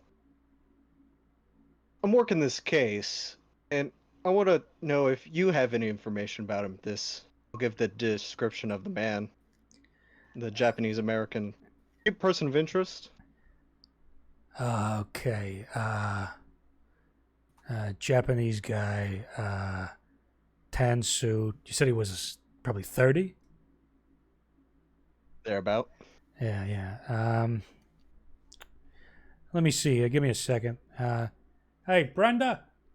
And you hear some sort of muffled conversation going on in the background. Oh, okay. Plum, you still there?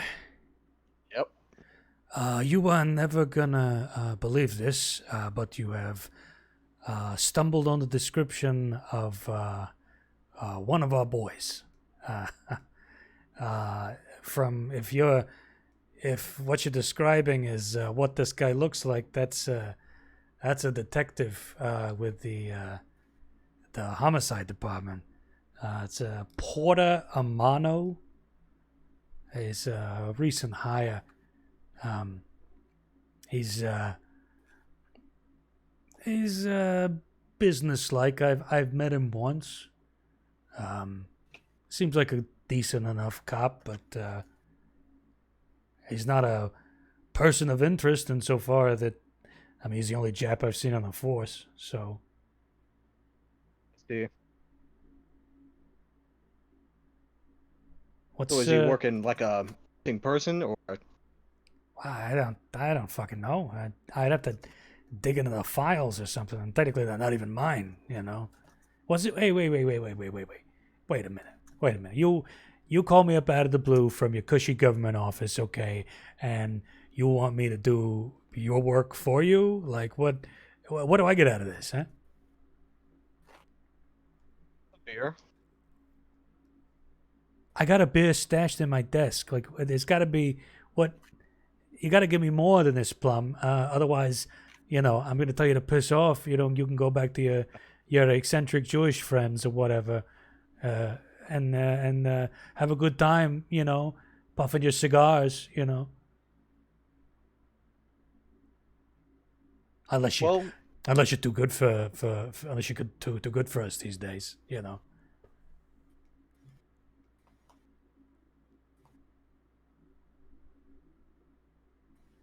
well, at least thank you for the information. Oh, I see. Okay, Lucas. Yes. By any chance, am I near Plum? Because I know he got out of the car to go talk to the phone. Did we go with, or? He's alone in a booth that's been closed. Okay. So Probably like nearby though. I mean, I it's think we're reasonable. shopping as he's doing this. Yeah, it's reasonable Yeah. that you guys are, certain amount of feet away, but the muffling of the glass phone booth and everything makes it hard to tell what's being said. Okay. Okay, so I guess fuck me then. I'm not even good enough for a couple of Yankees tickets or like nice Crown Royal or something. No, you're just gonna if it's more than a cost of a beer, then I guess this information is not important enough for me. How about a nice scotch? I have some new friends and at least think that they'll have some good taste for you. Scotch, huh? Yeah.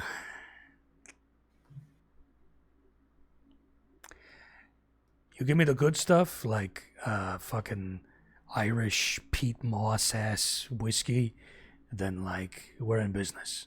You give me any of that cheap shit from any of the bodegas, I'll never speak to you again. You understand? I'll drop it off. All right. So what do you want? What do you want? You want this guy's whole caseload, or what? Nah. Just making sure that it wasn't somebody we needed to drop off to the station. No, He seems like an upstanding fellow. Yeah, like I said, the one time I met him, he seemed straight as an arrow. I mean, like, painfully so. I could see this guy being a real pain in the ass. I tell you what, I'll ask around. Just give me a minute. Hang on. You hear the sort of ambient phone calls and pencil scratchings and the occasional sort of rubber ball being smacked against a wall rhythmically from the inside of the PD bullpen. And then you hear Dante back on the line. Yeah, looks like Detective Amano is working a missing persons case. Yeah. How long have they been missing?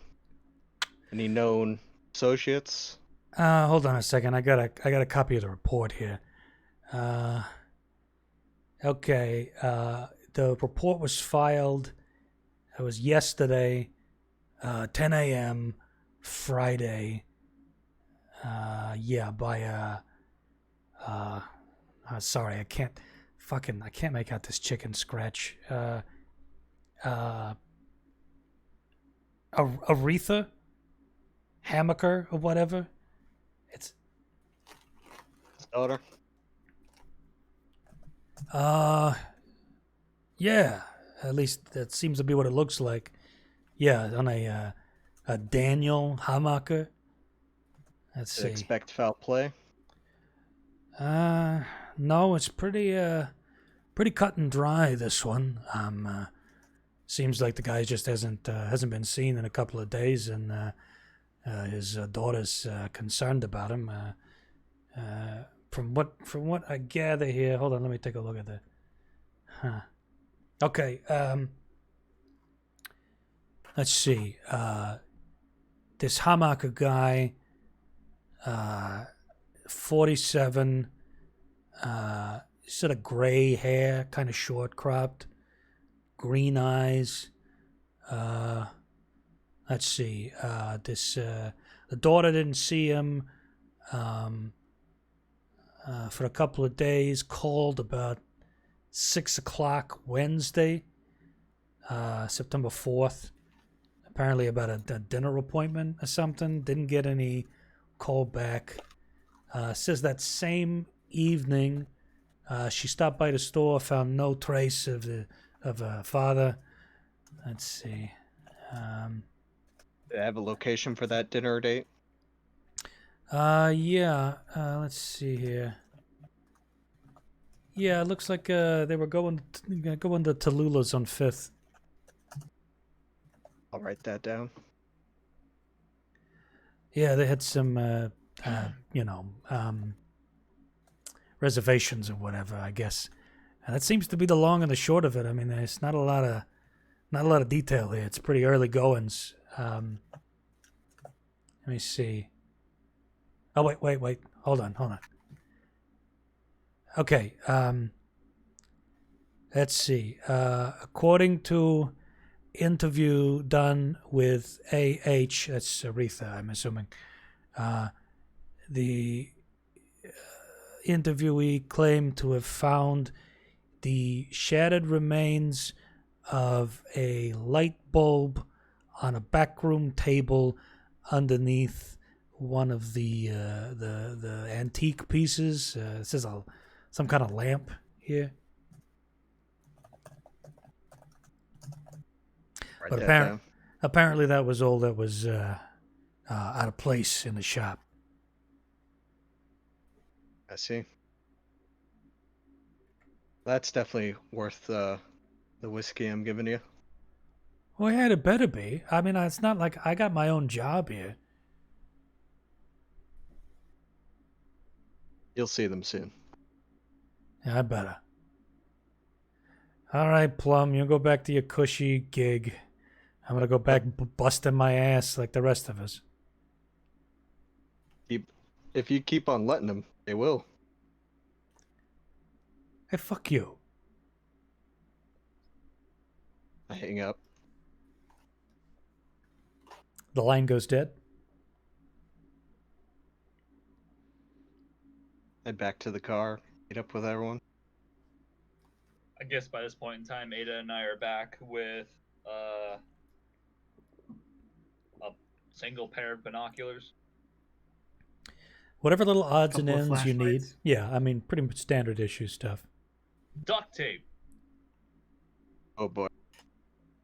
How was the? Did it look like it would be easy to get up that fire escape? Well, the ladder wasn't fully extended to the ground, so you'd have to sort of get over that hurdle essentially. But otherwise, you could just walk up that escape, and before getting to, roof access, you could get up to the second floor and just, try to open that door. So, provided that you can get onto the fire escape in the first place, shouldn't be a problem. Should probably grab a rope or something just in case.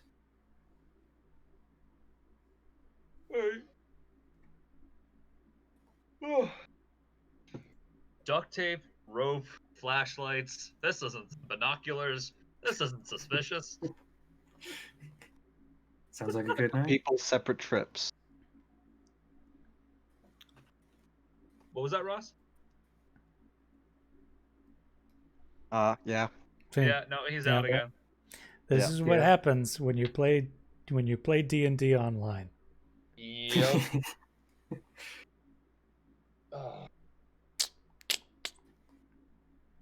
So Yeah, the 'cause- lot of you that are with the car, right? CULAN, Plum, and Ada.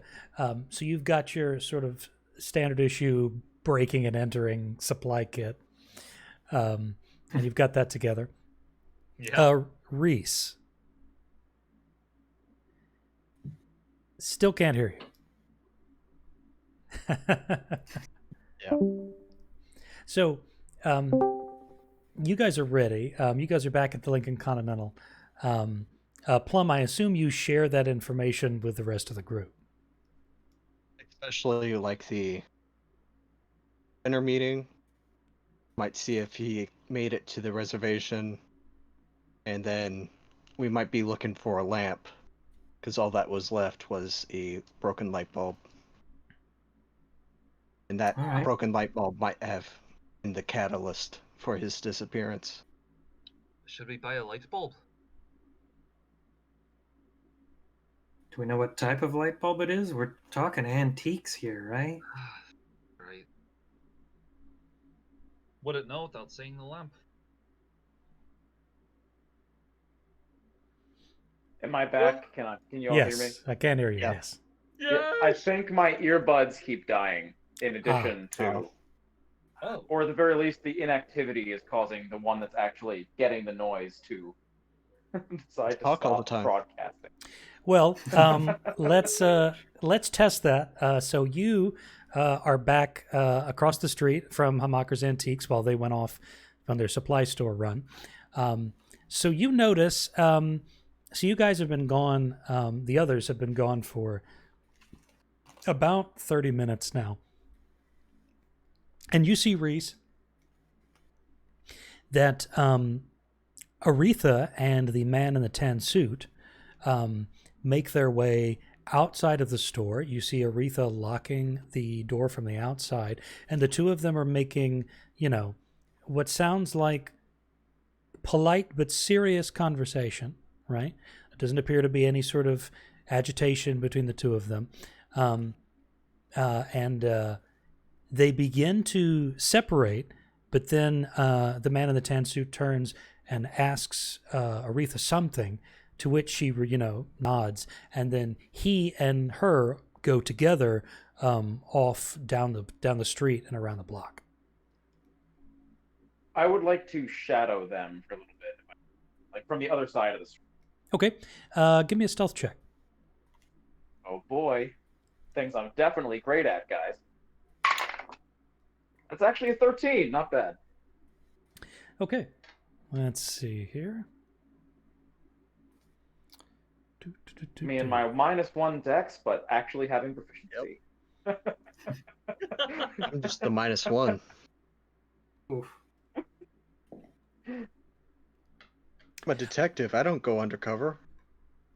Fair enough. So, from across the street, you are, you're keeping an eye on Aretha and this man in the tan suit.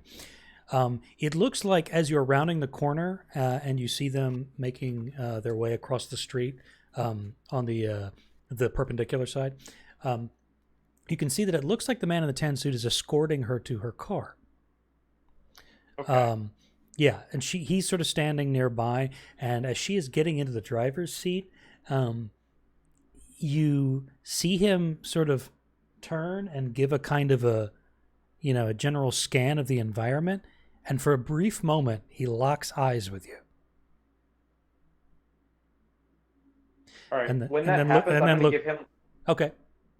I'm going to actually give him like a relatively intense gaze of my own, like I'm a person of authority, I'm supposed to be here, and then give him a curt nod. He kind of narrows his eyes and gives you a nod as well, and then looks back towards where Aretha is. She's gotten into her car, the car's started, and he gives a kind of a tepid wave, a brief, see you later, and she drives off. And then he makes his way back towards the antique store. All right.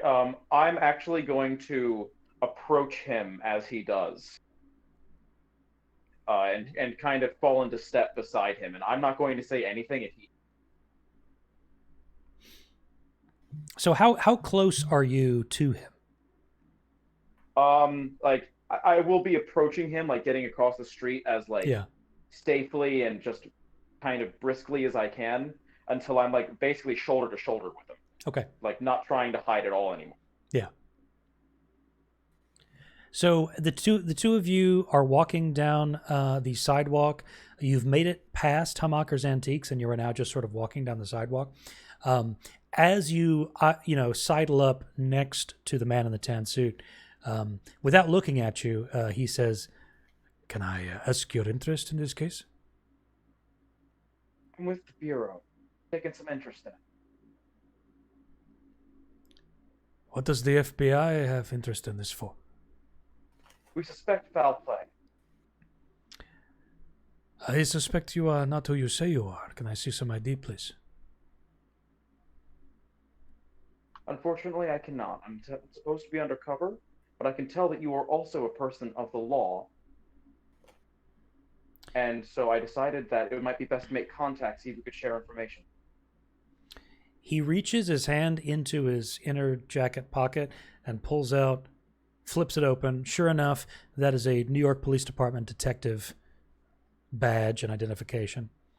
You can see that it belongs to a man named Porter Amano. And he flashes that and then closes it up. And as he's putting it back into his jacket, he says, well, at least one of us has the authority to speak on this. It's nice to meet you, Detective. My name is Agent Reese Polichki. He begins slowly walking, he slows down, and then he stops and turns towards you. Let us suppose you are who you say you are. If you suspect foul play in this case, then perhaps you will be kind enough to share with me your information. Certainly, if you'd like to do the same, perhaps we can trade pieces of information one off the other. You first. Certainly.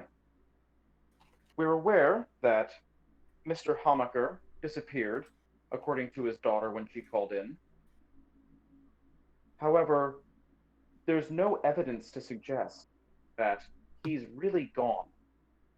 His bags are not packed, and there's no evidence at all suggesting he left willingly. Suggesting foul play. However, when I was viewing the store, it doesn't appear to be any forced entry. There doesn't appear to be much broken, which makes it interesting that he disappeared off these premises. That much is true. What leads you to suspect foul play in particular? There are people who, for whatever reason, simply leave their former lives. This is true, but people don't normally do that when their daughter is then on the hook. Perhaps you have not been here in New York City long enough, Mrs. What was your name? Agent. Lichki. Agent Lichki.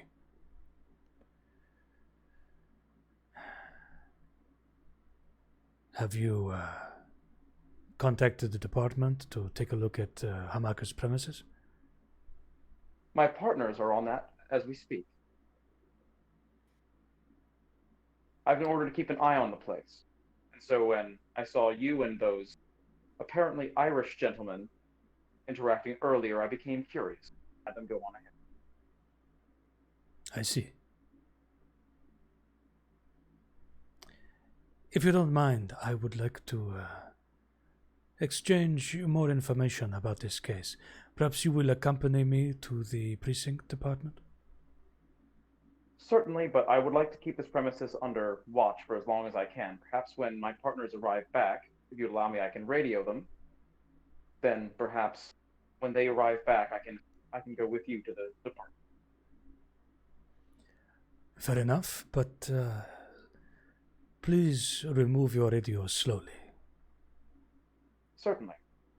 Going to very slowly open my vest pocket, revealing that I also have a shoulder holster, but then reach below to my belt where the radio is. Plum, are you there? Within distance. I'm here with a Detective Amano. He's apparently investigating something similar to our case with Daniel Hamaker. I was wondering if you might be able to come by, show him your official identification as part of the Bureau, and then also just bring whatever you have. I understand you also checked in with the detectives over at the police precinct. I believe Miss Detective Amano here wants me to accompany him back. Within range, I'll respond of. Sure, we shouldn't be there too long.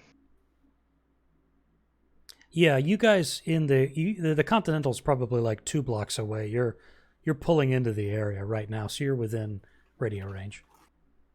Yeah, I saw Detective Amano interacting with those Irish gentlemen at the shop, and he looked like he knew what he was doing, so just wanted to make sure that he was on the up and up. He showed me his badge already, now we just need to show him.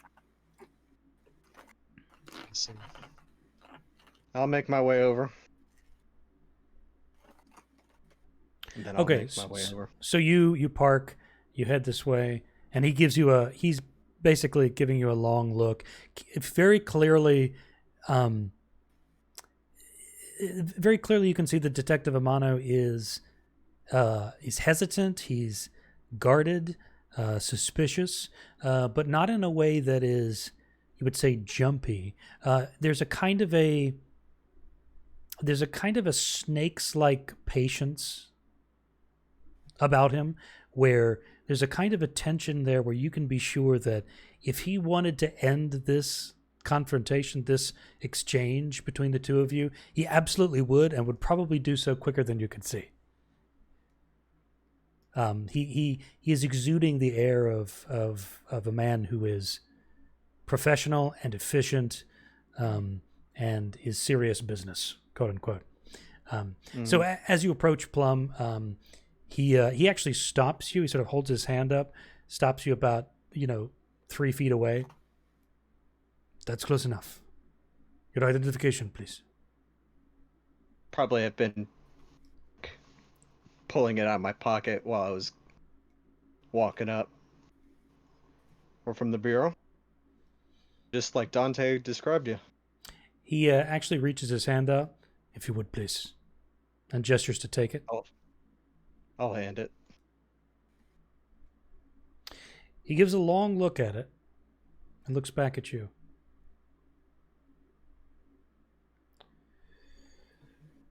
He actually extends it out to you, but he doesn't let you have it. He just lets you, put your hands on it, basically. Yeah.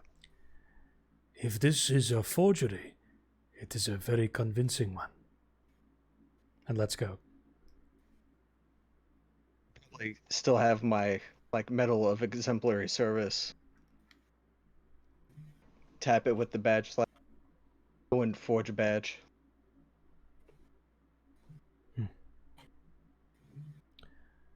Put it back in my pocket. Our methods may not always be the most open and plain-faced, Detective Amano, but I guarantee you we are on the same side of this. We are trying to find Daniel Hamaker, just as much as you are, if not more. Of that I can assure you from the bottom of my heart. We want to see this family reunited. Good.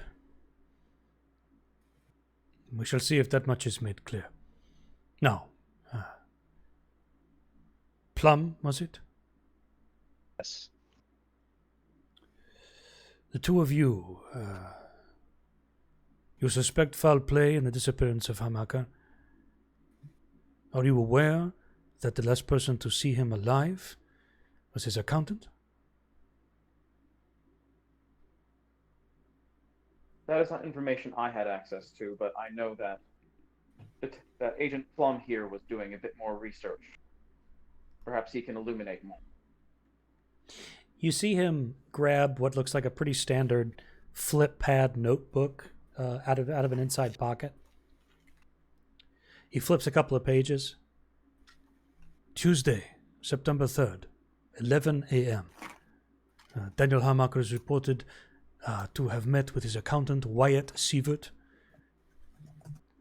And according to recent reports by Mr. Sievert, by his daughter Aretha, and by other key eyewitnesses of this area and his home, That was the last person he met with. I would suggest, agents, that you begin by talking to Sivert. You see, though you suspect foul play, the current working lead at the department is that he has fled due to financial complications.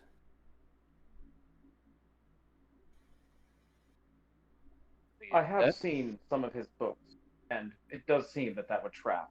However, the fact that all of his belongings remain suggests that fleeing is something that may have been on his mind, but not something he acted on willingly. If he owed money, perhaps he owed money to the wrong people. That is possible, and that Money would to the wrong person. that would explain the lack of preparation in the disappearance. Perhaps you can work your lead while we work ours. If the department believes there's no foul play and we believe there is, perhaps we can both work our own angles while exchanging information. He folds the notebook back up and places it inside his jacket pocket. That is reasonable enough. But let me warn you, regardless of what bureau you are working for, if you interfere in the New York Police Department's investigation of this case, I will raise hell. You understand this? That is understandable. And that is why I want to inform you of some plans we've already made. We have a warrant, and we are going to be searching the premises this evening after dark has fallen, in order to make sure that there's as few potential, not witnesses, but casualties if something goes wrong. We're going to enter into the premises, see what we can find. And we just wanted you to know that, just in case.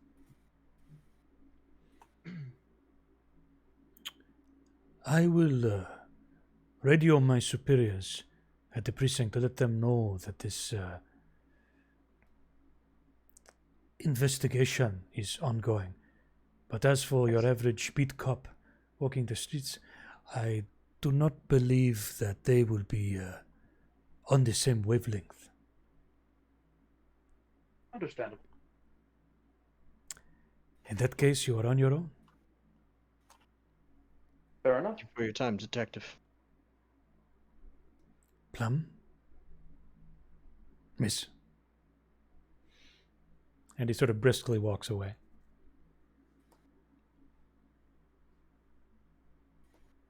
Better they know than that they don't. Rather not have another break-in investigation on our heads. When, if we bungle something, they'll at least know. And not look into it too much further, I would imagine. Careful with that word casualty. I don't want to see any of them. Oh, he died. No. Oh, we have casualty.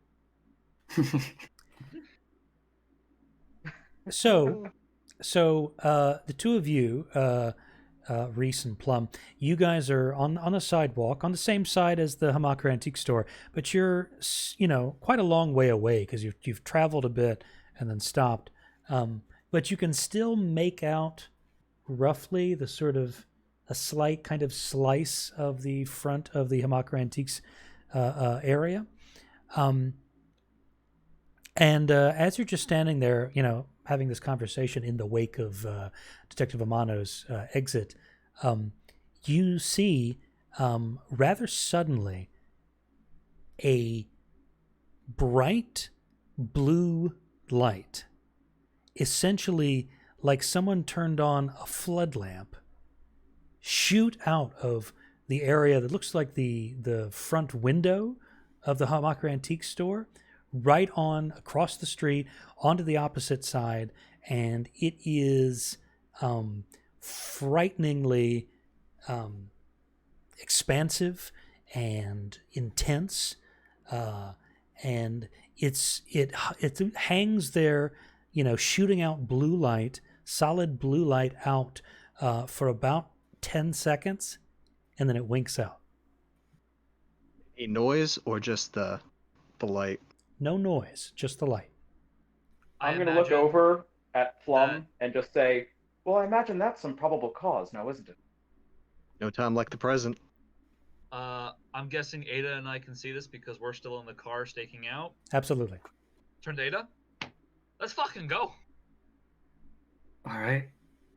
And I get out of the car with the rope across, like kind of like slung across, and just Dashed. run. Booking it right behind you. All right. Are there a lot of witnesses kind of walking around the street at this point in time that also would have seen this? There are, there's still a little bit of foot traffic and the occasional car going by. And based on what you just saw, there are some people who are sort of looking around like, what the fuck was that? They're curious, but not enough to stop and investigate. They're just like, what the hell was that? And they walk off. I'm going to check up on the hot dog vendor as we're racing towards the area. I'm gonna say I'll meet you around back. Okay, be right there. You head towards the hot dog vendor's place, and he's gone. Is the cart still there? The cart is still there. It looks like, given that all of the sort of condiment areas are latched up and everything, that he probably closed up already. Okay. All right, yeah, head around back. Okay, so Cullen and Ada, you guys are heading around to the back, right? Reese, Plum, what are you doing? I mean, I requisitioned some thieves' tools, so I was going to go over and attempt to open the door. Okay, so you're going to the front. Door. Okay. Yeah. Because, I mean, we look the most official. Yeah. So And I do not look official. So Reese, Plum, you guys approach the front door. Plum, you're acting as a kind of like a sort of a lookout, basically. Yeah. Keeping an eye on the street. Reese, make a thieves' tools check to try to get into the front door. Which ability would you like me to use? That would be Dex. Okay. That's a 9. Okay, a few seconds with the rake and file, and like this thing is not budging. Either, given the age of the building and the door and everything like that, it's probably an old style lock and tumbler that's not used very often, and so it's giving you a lot of trouble. But this thing is not budging. So at the same time, Cullen and Ada, you guys have gone around the side, and you see as you make your way to look at the back of the building that the ladder for the fire escape has been extended. It's all the way down to the ground. Oh. And you see that there is that door that's on the second floor is swung wide open. Let's not waste any time. Did Heading Plum up. give us the radio by any chance? No, Probably left it in the car. as far as I know, there are 2 units, and Reese and Plum have them. Shit. I mean, we're not too far away. You could just shout at us. Alright, yeah, I'll just shout. That's pretty loud. Back door's open! You hear in the distance somebody yell out, "Damn right it is!" All right, and with that, I'm going to, with haste, but not like looking like I'm trying to like run or rush or panic or anything, just make my way around the building. Plum, are you following? Say again. I am. Okay, cool. So, I'm yeah. going to climb up the ladder, and as soon as I'm up the ladder, I'm going to draw my pistol. okay. Gonna tap Cullen real quick on the shoulder before heading up. Next time you need to communicate, let me know. I can do it a little bit more subtly. Oh, fancy. You got telepathy. Of a sort. Fancy. I clamber up. Okay, so Reese and Plum, the 2 of you make your way back. You can already see Cullen has made his way up the ladder, the fire escape, and is actively sort of serpentining his way up to this open door.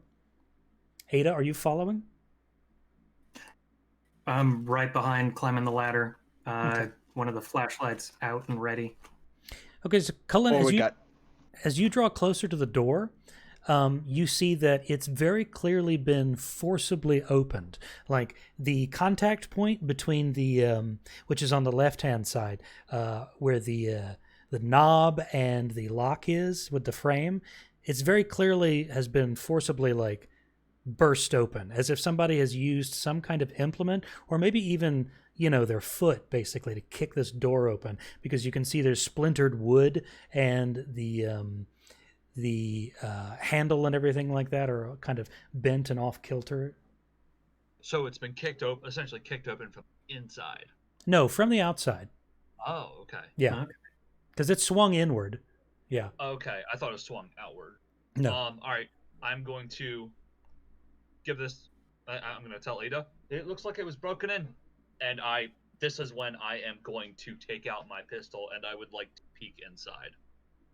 Okay. So roll perception. Yes. So Ada, you're right behind. Reese and Plum, are you also going up the fire escape? Absolutely, and I would be at this point, like seeing the door being kicked open, people pulling out their pistols. I would be engaging my full 35 feet of movement speed to move as quickly as I can to get up there. Okay, so right now, Cullen, make that roll with advantage, please, because of the added light provided by Ada. All right, that would be a 12. Okay. It's difficult to see because the actual sort of beam of the flashlight is a little thin, a little weak, but you're getting, as sort of Ada is sweeping around with the beam, you can see that this looks like a storage area of some kind. There's a lot of what looks like old... it's difficult to tell at a glance, but as she is... tracing the beam across, you'd reckon that it's probably old industrial printing equipment, maybe? Like this floor used to be an old sort of, printing company or something like that. Like they used to do posters and mock-ups and banners and things here. But it all looks pretty abandoned, pretty rusted over. You can see that there is an overturned, what looks like a crate, with and sort of spooling out of that is some old sort of weathered basically paper in the style of like a long fabric roll that's sort of gone all sort of willy-nilly across the floor, and you see that there is a stair unit just inside the door to the left that leads downstairs and upstairs, right? So it accesses both the lower and the upper floors. I'm going to inform... I believe at this point in time, Reese and Plum would be up with us as well. Yeah, you guys are like... Yeah, everyone who's... Cullen, you're inside. You're basically at the door frame, right, looking in. And then the three of you are on the level of the fire escape that's right next to the door. All right, I'm just going to say, stairs going up and down on the left-hand side. Place is pretty messy, but I think it's just that way. And I'm going to walk in and begin heading downstairs with my pistol first. Okay. teach you guys how to breach. Well, the breaching's already done. Yeah. The breaking's already done. It's just entering now. So And the follow-up. Is this second floor mostly like an open floor plan? Like, can we see pretty much everything, or are there like different things we have not seen yet? It is basically in the style of an open floor, but because of the printing machinery and everything like that, the various crates and boxes and stuff, you can't get a good look at the entire floor. You have to sort of maneuver around in these kind of man-made sort of spaces, like, all right, let me look in between these two machines and let me move over here, where the old equipment is and everything like that. So it looks like a warehouse floor, but the warehouse floor is full of stuff, right? Ada's going to take another... This floor. Go ahead, Reese. I've got this floor. I see Colin's taking downstairs. I'm going to pull up my flashlight and my pistol while I'm saying this. One of you call upstairs? Plum, take upstairs. I need a moment to focus. And I'm going to try to detect the object I sensed before. Okay, roll again for me.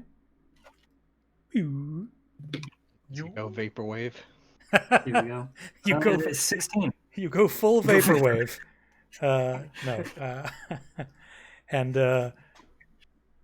yeah, you hear 16 total. you hear a Pontiac Countach rev to life in the background. No.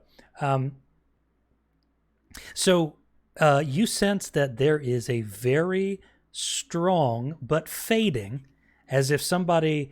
The effect to you is akin to a candle flame that's beginning to sort of wink out, right? It's very clearly coming from downstairs, basically a matter of 3 or 4 feet difference from directly underneath you. Boys, don't bother. It's right beneath our feet. Speaking of which, Cullen, you make your way down the stairs and you find yourself in what looks like what you assume to be the back room of Hamaker's Antiques, given the manner of sort of bric-a-brac and tchotchkes that you can see around. So you've got your flashlight as well, right? Mm-hmm. Okay. So you're sweeping around. You're taking a look. And in the classic CQC, yeah. So you're looking around, and you see that as you're looking in between sort of shelving and everything like that, you see sure enough that there is a kind of slightly open space of the room on the left-hand side. You see that there is a round lacquered wooden table.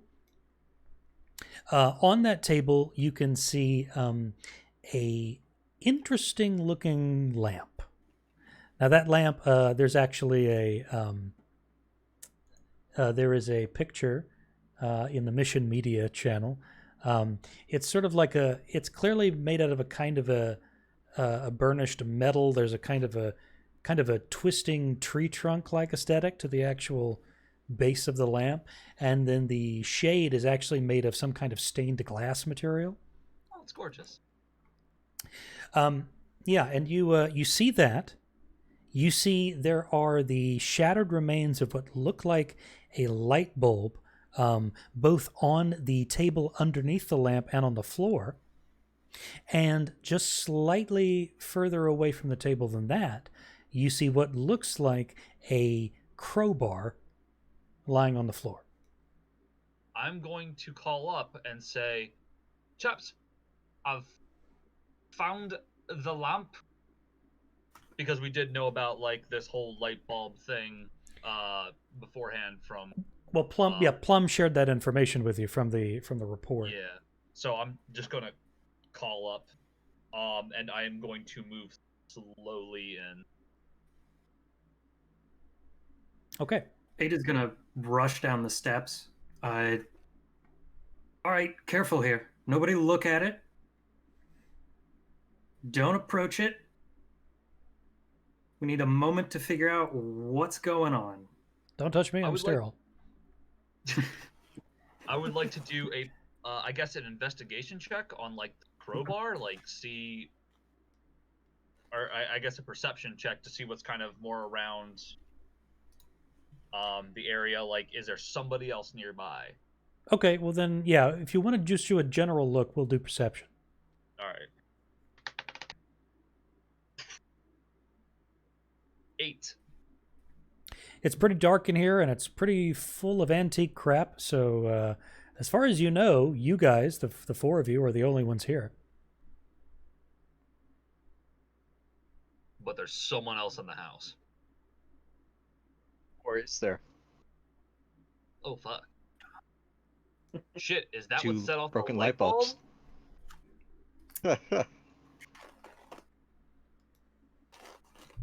Don't put another light bulb in there yet. Yeah, can I do an investigation? No, I guess I don't. I'm gonna follow Ada's advice because I don't know jack shit about this stuff to, like, not look at it and not get too close, and I'm just gonna kind of come back to, like, shoulder with Ada. Sure, a couple of feet away. Yeah. All right, so I haven't dealt with anything too dangerous like this before. The Not like a the lamp. China set was the first. Yeah, nothing like a lamp before. Lamp's a whole new category. Dr. Sweet has mentioned a couple of interesting finds, shall we say, some more hostile than others. So we just need to be careful in how we approach this, limit contact until we understand how it works, and then find a way to safely move it. All right. I wonder if the connection thingy on the light bulb is still in the socket. I'm gonna crouch give it a down check. and look up and see if it's still in there. Like, it did, like, is it one of those things where, like, the light bulb just overloaded and exploded, or That seems to be the case, Cullen. As you sort of crouch down and kind of get an upward angle, it seems like that the bowl basically shattered when it was already sort of inserted into the socket, right? And the actual base of the thing, with a little bit of glass and the sort of the metal ring, is still there, still inside the lamp. is the lamp Unplugged? plugged in? Now, two things occur to you, Cullen, as you're looking around. First, as you've gotten closer to the table to get this sort of upward angle, you get the faint smell of cigar smoke. Secondly, you notice that as you're looking around at the lamp, I mean, there doesn't appear to be a power cord.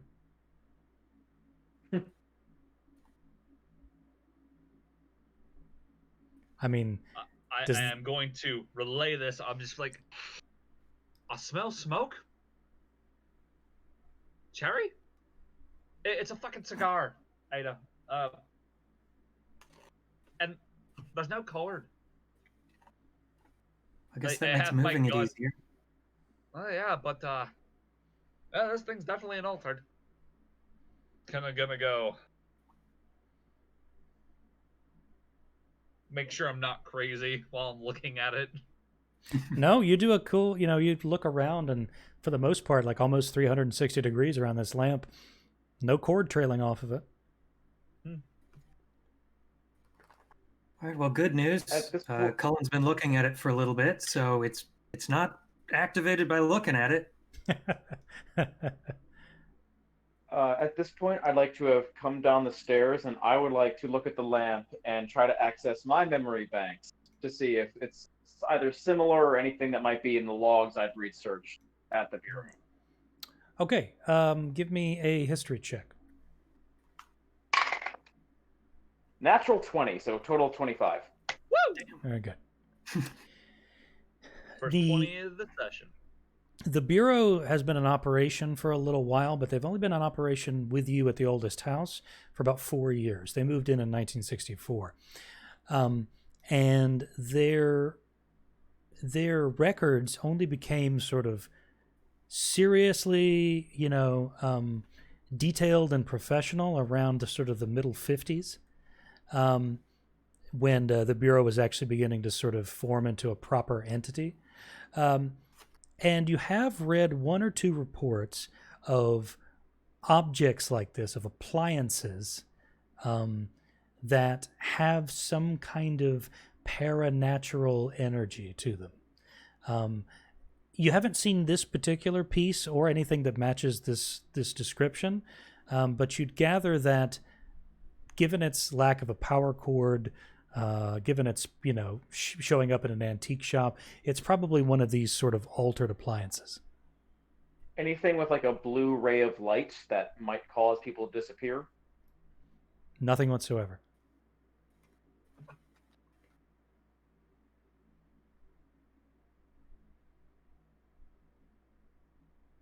So I'll just kind of relay that there's not anything that I can recall from what I've studied at the Bureau, at the oldest house, to indicate that this is something that is known. Perhaps it is a new altered item or something that has not been on the Bureau's radar previously. Excellent. We get to break some ground here. Ada's going to move over and see if there's any visible switch on it. Okay, so you get closer, Ada. You take a look at the lamp. Again, getting kind of a catty corner kind of look at it. There doesn't appear to be any kind of switch or pull cord either. This is a hell of a mystery. What the fuck? Apart from a light bulb socket, literally in sort of the top of the base of this lamp, there doesn't appear to be any kind of electrical components to this thing. You don't see any wiring, knobs, switches, pull cords. It's literally just this ornate base, the shattered remains of this light bulb inside the sort of twist end, the socket, and then this, stained glass style lampshade on top of it. I would like to try to talk to the lamp.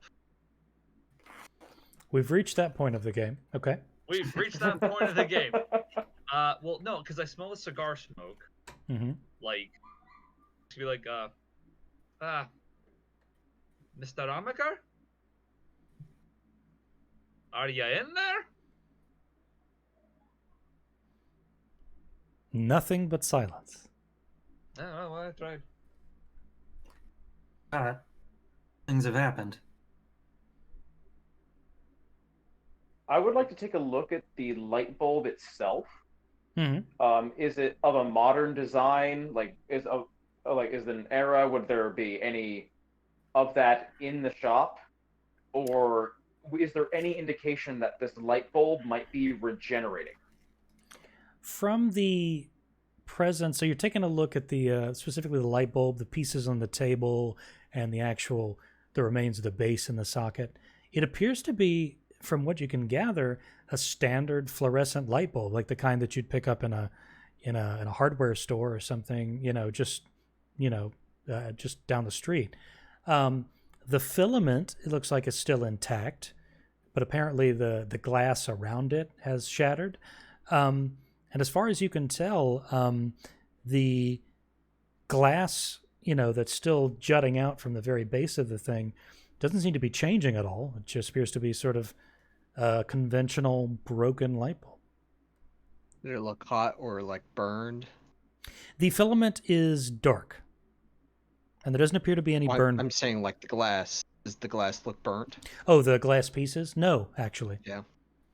In fact, it looks like somebody essentially either dropped it or smashed it against something, and it's sort of broke into several pieces. It's like dropping a porcelain bowl or something like that on the ground and getting a bunch of chips.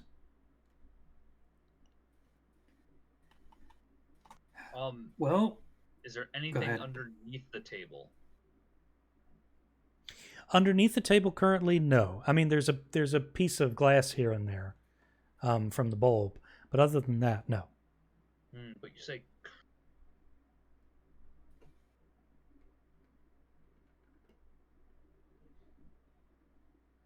Is there any other space behind this desk? Because you said this was sort of like an open corner. It's a round lacquered table and basically an open corner in the back. It's basically almost flush against the wall, so it's basically a flat surface back there. Gotcha. Okay. So there's no other space. It is adjacent to, on the left, like a large bookcase, but other than that, no, it doesn't appear to have anything behind it. Okay. Is there any visible distortion or discoloration or otherwise indication of something having happened to any of the books or on the wall near the lamp? Investigation check, please. Okay. Well, there was a person here not too long ago. Who else want to check upstairs? You got a 12, you said? Mm-hmm. From what you can tell, I mean, it's difficult, having not been in here previously, to sort of track any changes or effects or anything. But as far as you know, the books, although they are kind of stacked in a sort of a herky-jerky sort of style, they appear to all be in their right places. Everything seems to be okay.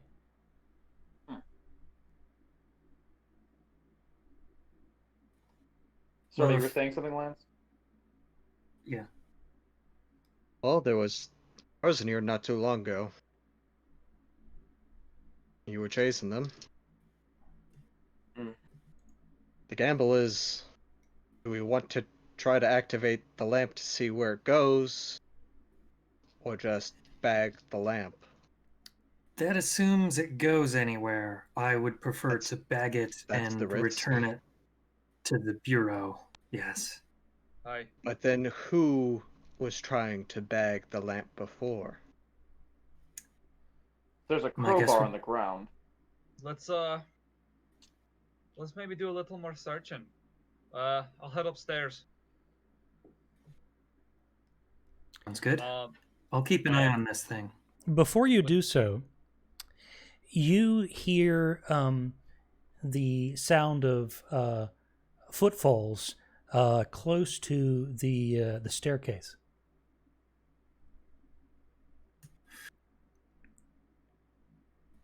I'm gonna shoot a glance to Cullen. That is probably a little worrying because it's a strong glance to Cullen and then a strong glance to the lamp. So the lamp has sort of not changed, not moved. You can hear these footfalls coming from the stairs behind you, and you hear the telltale sound of a gun being cocked. I'm gonna grab the lamp. I am going to sort of duck down behind some of these antique shelving. Roll for stealth. Yes, please. 19. Okay, you successfully do so. Sort of, jerk behind some bookcases and shelving, and the rest of you hear a voice call out from behind you. What the fuck did you guys do to Harry?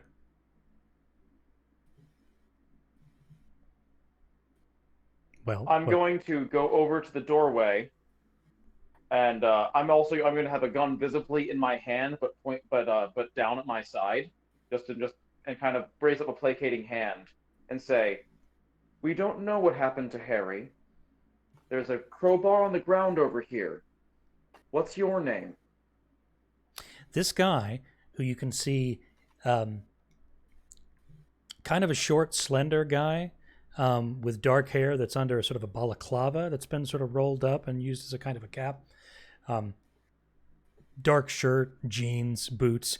This guy has got basically a semi-automatic pistol, aimed at the three of you.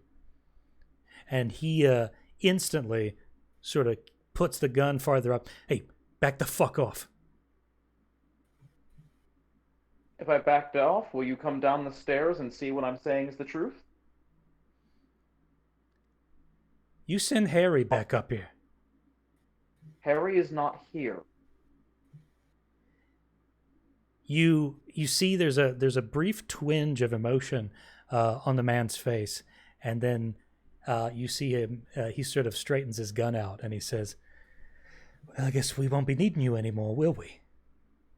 At that point in time, At that point of time, the session will end. oh damn, I wanted to take a shot. I wanted to ask if he was Diving being for that killed.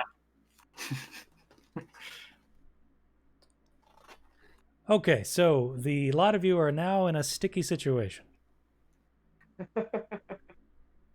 Yeah, I thought you were going to say roll for initiative, but Yeah. Not now.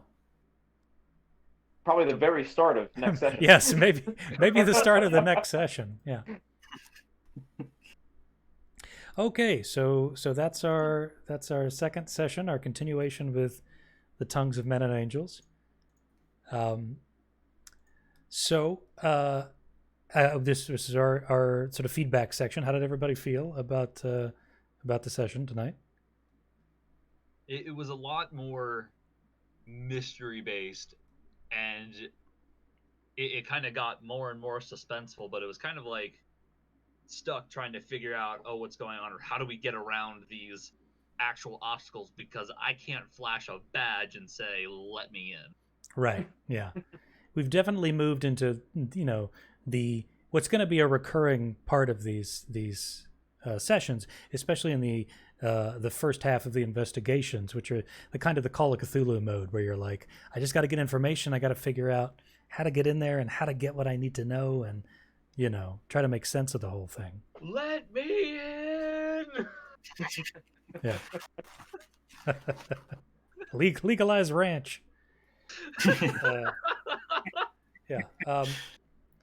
So, yeah, I mean that's entirely intentional and by design, because we started out with kind of a tour and then a big bang, and now we're in the more contemplative part of the game. We're in that kind of phase, right? I was totally intentional, like on using the rope to swing around the ladder and then just use my weight to pull it down if I needed to. Mm-hmm. That's what I was gonna go for, but Sure. the fact that it was already down was just kind of like, whoa. Yep. Somebody beat you to it. Yeah, the dick. I mean, he could be a cop, yes. Who's this guy looking for hair? No, if he says we won't need you anymore, he's not a cop. Oh, I mean, the other guy. I'm not sure if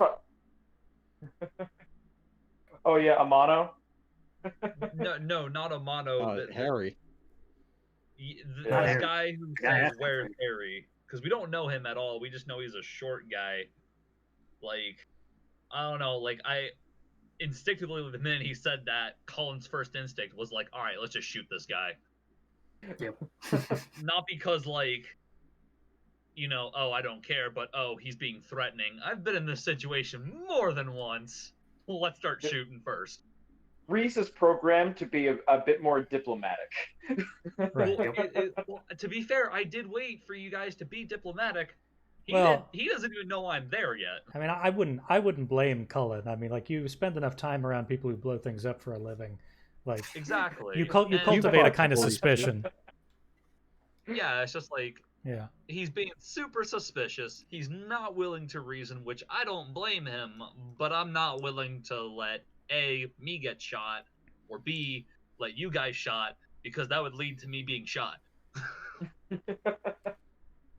I gotta say, it's interesting playing a character that is so willing to out and out lie to people's faces, because that is not the normal type of character that I play. Right, yeah. So going to the cop and telling information like, we know for a fact that he was not planning on leaving, despite the fact that we never knew any of that. Exactly. The hardcore bluff.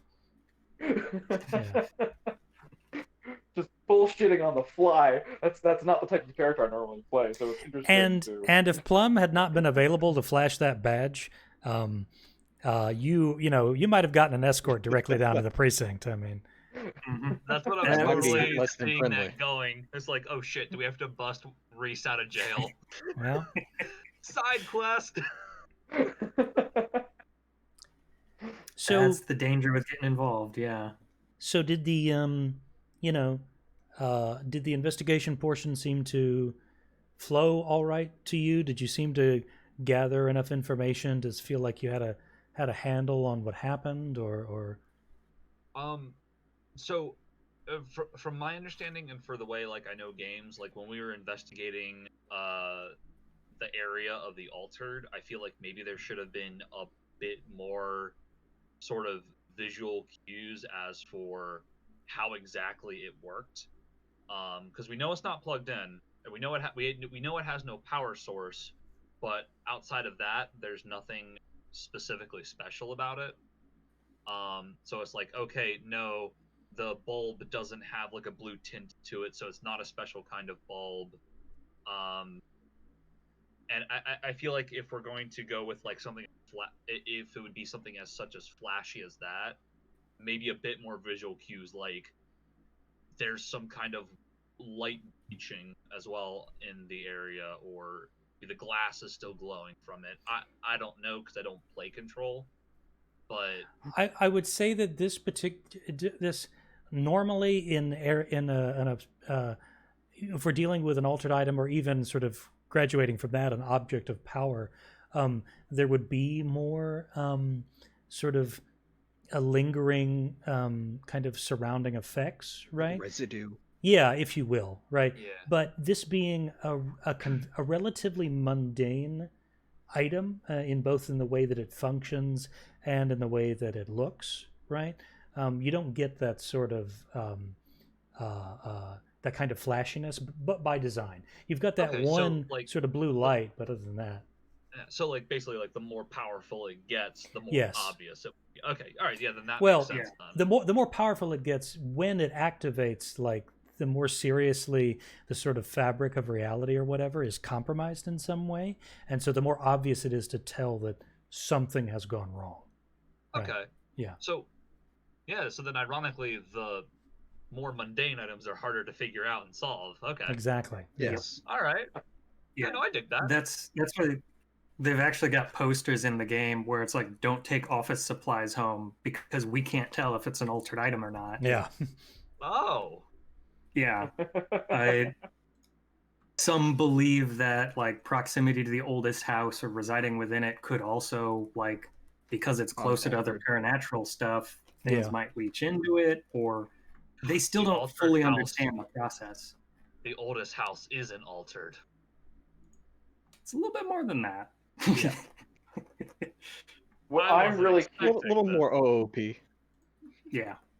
Oh what yeah. I'm really curious about is now that Ada's grabbed the lamp, because I know we're all afraid to touch it just in case. Now that Ada's grabbed it, what's going to happen when we roll initiative? Is Ada just going to blink out of existence for Element's combat? still in there. We'll find out real quick. The resistance will be pretty high pretty fast. Got hot. It's still got a filament. Yep. It could still work. Yeah. What would be fun is using it as a club, seeing if that activates it at all. Blood for the lamp. Do you have proficiency with improvised weapons? These weapons? No, I do not. Yeah. When in doubt, use it as an improvised weapon. You know, Yep. Gotta take what? Brawler? Tavern brawler? something like that. Tavern brawl, I think it is. Either So, that or be a monk. well, yeah. 1d4 for lamp. So, anything that you didn't like or you thought that was poorly handled that I can sort of incorporate into the next session? Pace is always an interesting one with this. And partially because I know we definitely come from more of the Dungeons and Dragons style kick the door down adventures. Mm-hmm. So getting used to the idea of sometimes you have to wait for things to happen. Right. I think I'm going to need a little bit more time to like really grok that. Like passage of time is a valid option. Mm-hmm. Yeah, kind of like otherwise waiting it's, for that Monday. yeah, like waiting till Monday for me, there's this immediate panic of like, what are we going to miss in, 2 days of action? Right. Yeah, I had that reaction too. Yeah, I mean, so like, It also normally depends. that's a long time. Yeah, and I like the idea of being able to transition into that a bit more, especially since we can't wave a badge and get access and just have things pop off real quick. I think it's well paced. I think I need to adjust at present. And I think and part of the valuable thing for this session was this is the first time that this group at Section C has come together to start investigating a case.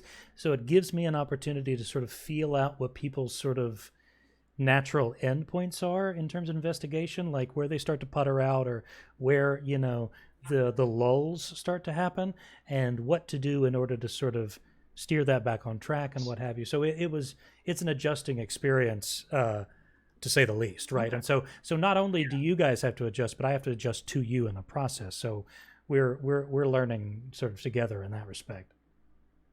And don't worry too much about the not having the badge thing. Once I get some downtime, I'm using my forgery kit proficiency and I'm making some goddamn badges. Yeah.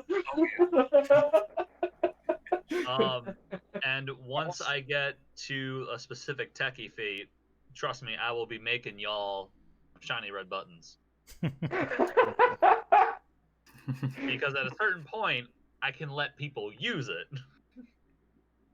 Nice. Oh yeah. I will say with urgency, at least with like missing persons, the quicker you respond to them, the better. And so my mindset was like, we need to resolve this. That's That- true. Well, You they're just just Yeah, running that's forever. part of where I was coming from too. The longer And- they're open, the less likely that it's going to be, you I- know. what is it? I think like after like one After day 48 hours. after, it's- after yeah, 48 it's hours. gone. Yeah. Yeah.